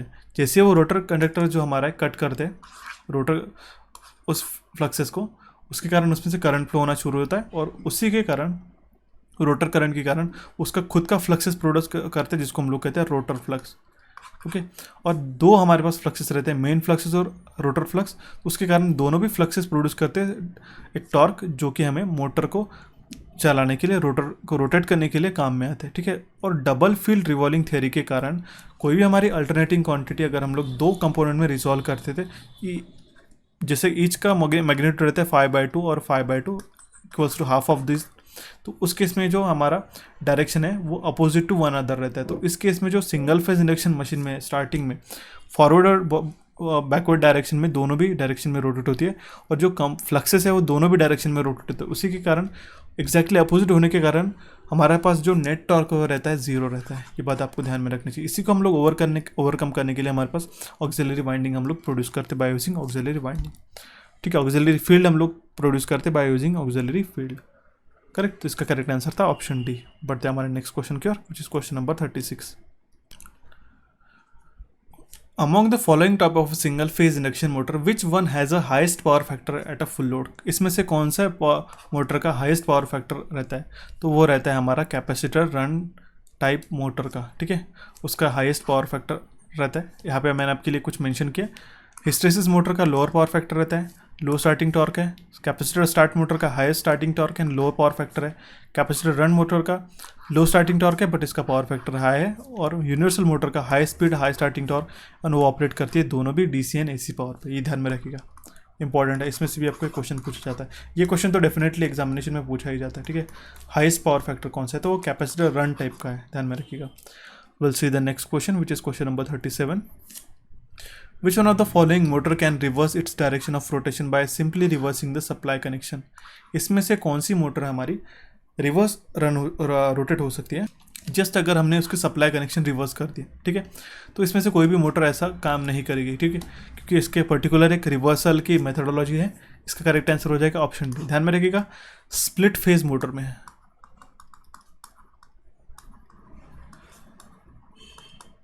स्प्लिट फेज मोटर के अंदर हम लोग रिवर्स करना है डायरेक्शन, तो इधर हम लोग क्या करेंगे, मेन वाइंडिंग को मेन वाइंडिंग को जो कनेक्शंस है वो हम लोग उसको रिवर्स करेंगे, या फिर जो हमारे स्विच के टर्मिनल्स है वो हम लोग उसको रिवर्स करेंगे स्प्लिट फेज मोटर के अंदर। अगर हमारे पास कैपेसिटर रन मोटर है तो उस केस में हम लोग पोलैरिटी जो है स्टार्टिंग वाइंडिंग के वो चेंज कर देंगे, वो रिवर्स कर देंगे। शेडेड पोल अगर हमारे पास मोटर है तो हम लोग उसके जो पोजीशन ऑफ शेडिंग पोल रहेंगे वो हम लोग चेंज करेंगे विथ रिस्पेक्ट टू मेन पोल, उससे हम लोग रिवर्स करेंगे। और अगर हमारे पास रिपल्शन मोटर का है, ये इंपॉर्टेंट है, रिपल्शन मोटर है हमारे पास, तो उसमें हम लोग ब्रश पोजीशन जो है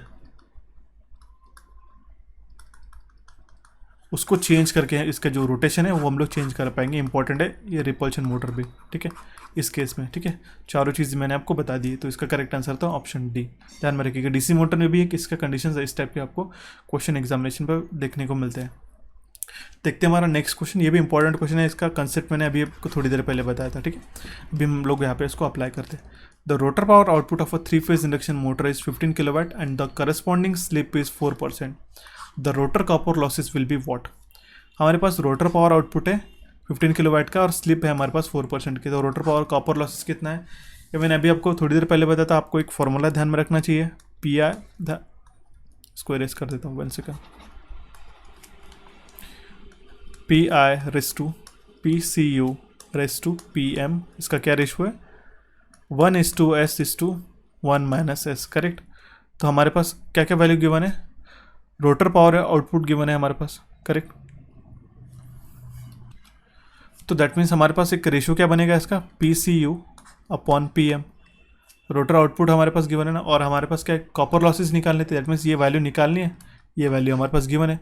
रोटर पावर आउटपुट क्या हो जाएगा, PM। दैट मीन्स हमने देखा था cross mechanical rotor power output, तो ये इसका रेशियो क्या हो जाएगा, यहाँ से हम लोग S ले लेंगे अपॉन इसमें से 1 - S।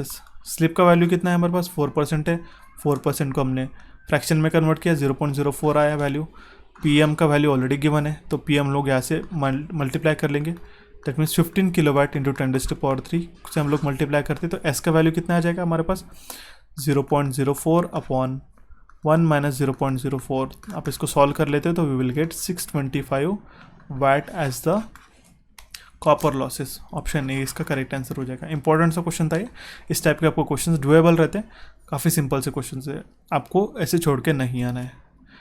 ये मैंने आपको थोड़ी देर पहले बताया था, जो फ्लो चार्ट है मैंने काफ़ी बार इसको एक्सप्लेन कर दिया, आपको समझ में आ जाएगा। जो हमारा इंडक्शन मशीन में रोटर पावर आउटपुट था, ठीक है, यही तो था हमारे पास PM गिवन, और हमें rotor copper losses find out करने थे। ठीक है, उसका रेशियो मैंने आपको बता दिया, उससे आपको उसको सॉल्व करना है। ठीक है, सो देखते हैं हमारा next question, question number 39। The slip of a 3-phase induction motor may be express as rotor copper losses to the rotor power input. Rotor copper losses to the rotor power input अभी मैंने बताया था, P I raise to, मैं आपको learn ही करा देता हूँ, P C U raise to P M 1 time S times of 1 minus S. ठीक है, स्लिप को हम लोग कैसे निकालेंगे, एस को, उसके लिए हमारे पास रोटर कॉपर लॉसेस है, पी सी यू अपॉन हम लोग रोटर पावर इनपुट निकालते हैं। ठीक है,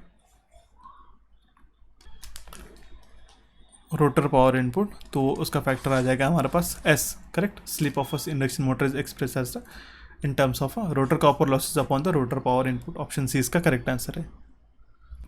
will see the next question which is question number 40। For a slip ring induction motor if the rotor resistance is increased, अगर हम लोग रोटर रेजिस्टेंस इंक्रीज कर देते हैं तो उस केस में हमारा स्टार्टिंग टॉर्क भी इंक्रीज हो जाएगा, बट हमारी एफिशिएंसी डिक्रीज हो जाएगी। ऑप्शन सी इसका करेक्ट आंसर है। जो मैंने आपको टॉर्क का रिलेशनशिप बताया था वही आपको ध्यान में रखना होगा। ठीक है, क्योंकि आपको टी जो रहता है वो डायरेक्टली प्रोपोर्शनल रहता है R2 से। अगर हमारा रोटर रेजिस्टेंस बढ़ाते हैं हम लोग तो स्टार्टिंग टॉर्क भी इंक्रीज हो जाएगा, बट जैसे हम लोग रोटर रेजिस्टेंस बढ़ाते हैं तो हमारे रोटर के लॉसेस बढ़ेंगे और इसलिए हमारी एफिशिएंसी डिक्रीज हो जाएगी। ये हमारा रिलेशन है, तो इसका करेक्ट आंसर है ऑप्शन सी। सो देखते हैं हमारा नेक्स्ट क्वेश्चन, ये भी इंपॉर्टेंट क्वेश्चन है, ध्यान में रखिएगा। Okay, a 3-phase squirrel cage induction motor has a starting current of 8 times to the full load current and the full load slip of 4%. If an auto transformer is used for a reduced voltage starting to provide 2 per unit starting torque, what should be the auto transformer ratio in percentage? इस type का आपने questions किया था। इस case में हमारा starting current है हमारा फुल लोड करंट में और स्लिप है 4% है हमारा 0.04। ठीक है, तो हम लोग फार्मूला लिख लेते हैं, T S T upon T F L into I S T is equals to upon I F L का whole square into X square, जो हमारा टर्न्स रेशियो निकालना है, into S times of F L. S times of F L है हमारे पास 0.04, आई S T और आई F L कितना है हमारे पास 8 टाइम्स है, करेक्ट। तो यहाँ पे हमारा सिंपली क्या आ जाएगा 2 इज इक्वल्स टू, और T S to T F L का हमारा रेशियो क्या है 2 है, 2 पर unit. 2 is equals to 8 square, हमने I S T upon I F L अभी मैंने आपको थोड़ी देर पहले करा के बताया था, क्योंकि 8 टाइम्स ऑफ ये है तो सिंपली ये दोनों भी वैल्यूज कट हो जाएगी। ठीक है, इंटू एक्स स्क्वायर इंटू 0.04, तो हमारा जो एक्स का वैल्यू आ जाएगा वो आ जाएगा हमारा 88.38। दैट इज ऑप्शन डी हमारा करेक्ट आंसर आ जाएगा। आप इसको सॉल्व करके देख सकते हो, ये मैंने एक क्वेश्चन यहाँ पे बना दिया, सिंपल सा एक क्वेश्चन है। ठीक है, बढ़ते हैं हमारे नेक्स्ट क्वेश्चन की ओर, question number 42। An induction motor has a starting torque of a 320 Newton meter when started by a direct switching. If the starting through an auto transformer with a 50% tapping, the starting torque will be. अगर हम लोग auto transformer starting use करते हैं 50% tapping के साथ में, तो हमारा जो स्टार्टिंग टॉर्क है वो कितना हो जाएगा। ठीक है, तो उस केस में ध्यान में रखना चाहिए कि इंपॉर्टेंट यहाँ पे टर्मिनोलॉजी है, स्टार्टिंग टॉर्क को हमारा डिपेंड करता है ऑटो ट्रांसफार्मर के एक्स स्क्वायर टाइम्स से। ठीक है, तो करंट ड्रॉन कितना होगा हमारा सप्लाई से X square times of I S C. Okay, और उस केस में हमारा जो स्टार्टिंग करंट है ऑटो ट्रांसफार्मर का स्टार्टिंग टॉर्क है वो कितना हो जाएगा 0.5 टाइम्स स्क्वायर ऑफ 320, क्योंकि 320 न्यूटन मीटर हमारा स्टार्टिंग टॉर्क है। ठीक है, तो हमारा हो जाएगा 80 न्यूटन मीटर, इसका करेक्ट आंसर है, इंपॉर्टेंट है। सिंपली आप 4 से भी डिवाइड कर सकते हो इसको, ठीक है, 0.5 स्क्वायर है इसका। ओके, तो इसका करेक्ट आंसर है option C. So we'll see the next question, which is question number 43. In an induction motor at a speed near to the synchronous speed, the torque speed and the torque slip curves are approximately what? Induction machine में जब हमारी speed रहती है near to synchronous speed, तो उसके case में हमारा torque speed और टॉर्क स्लिप कर्व रहता है, वो रहता है हमारा straight line. Okay, option D इसका करेक्ट आंसर हो जाएगा, near to synchronous speed. That means हमारा जो इस पॉइंट पे है वो जो हमारा स्ट्रेट लाइन का कर्व रहेगा। ठीक है, आप देख सकते हो। ठीक है, जहाँ पे हमारा टॉर्क जो है डायरेक्टली प्रोपोर्शनल है स्लिप पे। ठीक है, ये हो गई हमारी torque slip characteristics of induction motor. Okay, देखते हैं हमारा next question, question number 44। A 4-pole 50 Hz induction motor has a slip of 0.5, what will be the value of rotor induced voltage frequency. तो रोटर इंड्यूस्ड फ्रीक्वेंसी कितना रहता है s times of F रहता है, ये बात आपको ध्यान में रखनी चाहिए। तो हमारा एस कितना है 0.5, फ्रीक्वेंसी कितना है ऑलरेडी गिवन 50 हर्ट्ज है, 50 divided by divided by 2 that means into 0.5 करते तो 25 हर्ट्ज हमारा इसका करेक्ट आंसर आ जाएगा. ठीक है, ऑप्शन डी इसका करेक्ट आंसर है. Will see the next question, question number 45. The three-phase induction motor is running at a slip as if its two supply leads are interchanged, then the operating slip at that instant will be. अगर हमारा three phase induction motor slip एक particular slip पे run हो रहा है, अगर हम लोग दो सप्लाई लीड्स को इंटरचेंज कर देते तो हमारी ऑपरेटिंग स्लिप क्या हो जाएगी, वो हो जाएगी 2-s. ये इंपॉर्टेंट है, गेट में यही क्वेश्चन ऐसा पूछा जाता है. ठीक है, क्योंकि हमारे रिवर्स फेज सीक्वेंस के कारण हमारा जो स्लिप है वो हो जाएगा हमारा 2-s. We'll see the next question, which is question number 46. क्या कर रहा है, an electrical machines laminated core are use to reduce. Laminated core हम लोग यूज़ करते हैं to reduce the eddy current losses. Okay, क्योंकि eddy current losses I square R losses magnetic material में प्रोड्यूस करता है, जिसको हम लोग कहते हैं एडी करंट लॉसेस. करेक्ट, और ये एडी करंट लॉसेस जो है लूप्स के अंदर फ्लो होते हैं. दैट मीन्स हम लोग स्टैंपिंग यूज़ करते हैं. जितना ज़्यादा हमारा लार्जर क्रॉस सेक्शन रहेगा हमारे मटेरियल का कोर का, उतना ही हमारा एडी करंट का मैग्नीट्यूड है वो ज़्यादा रहेगा. इसलिए हम लोग बेसिकली उसका मैग्नीट्यूड कम करने के लिए फेराइट यूज़ करते हैं, या फिर हम लोग एक थिन पैरेलल प्लेट्स हम लोग यूज़ करते हैं with respect to magnetic field. ठीक है, मैग्नेटिक फील्ड के डायरेक्टली परपेंडिकुलर में, डायरेक्टली पैरेलल में हम लोग उसमें थिन शीट्स ऑफ लैमिनेशन हम लोग यूज़ करते हैं, जो हम लोग इंसुलेट करते हैं एक दूसरे के कारण. ठीक है, जिससे हम लोग एक ऑक्साइड के कारण या फिर ऑक्साइड और वार्निश यूज़ करके हम लोग उसको लैमिनेट करते हैं, और वही हम लोग लैमिनेशंस यूज़ करते हैं सो दैट हम लोग एडी करंट लॉसेस को रिड्यूस कर सकते हैं. ओके, लैमिनेशंस हम लोग उसी के लिए करते हैं. ठीक है, और उससे क्या होता है, लैमिनेशन का हम लोग एक पर्टिकुलर एक इतना बड़ा कोर है और उससे हम लोग थिन लैमिनेशन से बना रहे हैं. ठीक है, इससे हो क्या रहा है ना, जो सर्कुलेटिंग करंट है वो कम हो रहा है, इससे लॉसेस भी ज़्यादा हो रहा है. इंस्टेड ऑफ एक अगर हमारा सिंगल कोर है उसमें सर्कुलेटिंग करंट ज़्यादा हो जाएंगे, एडी करंट लॉसेस हमारा ज़्यादा रहेगा. यही इसका करेक्ट आंसर था. Will see the next question, which is question number 47. In an induction motor, if the rotor resistance is equal to the standstill reactance, the maximum torque will be. अगर हमारा rotor resistance equal है standstill reactance का, तो maximum torque हमारा कितना हो जाएगा. Okay, तो हो जाएगा हमारा equal to the starting torque. Option B इसका करेक्ट आंसर है. रोटर रेजिस्टेंस जब हमारा रोटर रिएक्टेंस की तरफ इक्वल हो जाता है तब हमारा मैक्सिमम टॉर्क रहता है. ठीक है, तो इस केस में ऑप्शन करेक्ट हो जाएगा, option B correct. The next question is question number 48. The full load slip of a 4-pole 50 Hz 3-phase induction motor rotating at a 1410 RPM is what? Full load slip कितना है हमारा, अगर हमारी machine run हो रही है 1410 RPM पे. ठीक है, तो हम लोग सिंक्रोनस स्पीड निकालेंगे, NS सेम वैल्यूज़ है तो 1500 RPM आ जाएगा. अभी मैंने आपको बताया था. NR कितना है हमारे पास, वो है 1410 RPM. ठीक है, तो स्लिप हो जाएगा हमारा NS minus NR upon NS. ठीक है, तो हो जाएगा 1500 माइनस 1410 अपॉन 1500 RPM. तो 90 अगर अपॉन 1500 करते तो हमारा स्लिप आ जाएगा 0.06.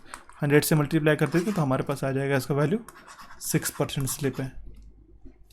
Will see the next question, which is question number 49. When a rotor of a 3-phase induction motor is blocked, the slip is what. जब हमारा रोटर का इंडक्शन मोटर का रोटर है वो ब्लॉक रहता है, उस केस में हमारा स्लिप रहता है 1. ध्यान में रखिए, क्योंकि NR का वैल्यू है हमारा 0. ठीक है, तो NS माइनस 0 अपॉन NS क्या हो जाएगा 1. NS by NS. ठीक है, वो 1 हो जाएगा. तो उसी केस में जो स्लिप का वैल्यू है हमारा वो हो जाएगा 1. ऑप्शन सी इसका करेक्ट आंसर है. Will see the next question, which is question number 50. Induction generator works between the slip of. Induction generator हमारा कौन सी स्लिप में वर्क करता है, वो करता है हमारा लेस देन 0. ऑप्शन सी इसका करेक्ट आंसर है. यहाँ पे आप ग्राफ देख सकते हो, इंडक्शन मोटर कौन सी स्लिप में काम करता है 0 to 1 में, जनरेटर -1 to 0 में, और इंडक्शन मोटर ब्रेकिंग हम लोग स्लिप का वैल्यू रहता है greater than 1 and less than 2. Okay, एक और क्वेश्चन आप हम लोग कर लेते हैं. 51 क्वेश्चन कंप्लीटली हो जाएंगे. Full load current of a 3-phase 440 volt 20 HP induction motor will be closer to what. Full load current हमें फाइंड आउट करना है IFL, तो हम लोग निकालेंगे P upon √3 times IFL is equal to P upon √3 into VL cos of phi. सारे value substitute कर देते हैं. 20 इंटू कितना है हमारे पास 20 HP है करेक्ट, तो 746 से हम लोग मल्टीप्लाई करना पड़ेगा. HP टू हम लोग किलोवाट में कन्वर्ट करेंगे तो ठीक है 746 अपॉन √3 इंटू 440 सप्लाई वोल्टेज है, 0.8 हमारा पावर फैक्टर है कंसिडर करते हैं तो हमारा फुल लोड करंट आ जाएगा 24.47. तो हम लोग इसको अप्रोक्सीमेटली 25 एम्पियर मान लेते हैं. ऑप्शन डी इसका करेक्ट आंसर हो जाएगा। ये थे हमारे 50 most important golden MCQs of the on the topic of induction motor. काफ़ी इंपॉर्टेंट सा सेशंस मैंने आपके लिए प्रेजेंट किया और सारे मैंने ट्राई किए कि सारे कॉन्सेप्ट के साथ आपको एमसीक्यूज आपको कवर करा सकूँ। ठीक है, मैं काफ़ी ज़्यादा कोशिश करता हूँ कि आपको छोटी से छोटी डिटेल्स में आपको मैं प्रोवाइड करा सकूँ सो दैट आपका सिलेक्शन जल्दी से जल्दी हो सके। नेक्स्ट सेशन के लिए आपको क्वेश्चन छोड़ के जा रहा हूँ। क्वेश्चन काफ़ी आसान सा है। Maximum torque in a 3 phase induction machine depends upon. इसका करेक्ट आंसर हमको हमें कमेंट बॉक्स में कमेंट करना होगा। ठीक है, तो आई होप आपको ये सेशन समझ में आ गया।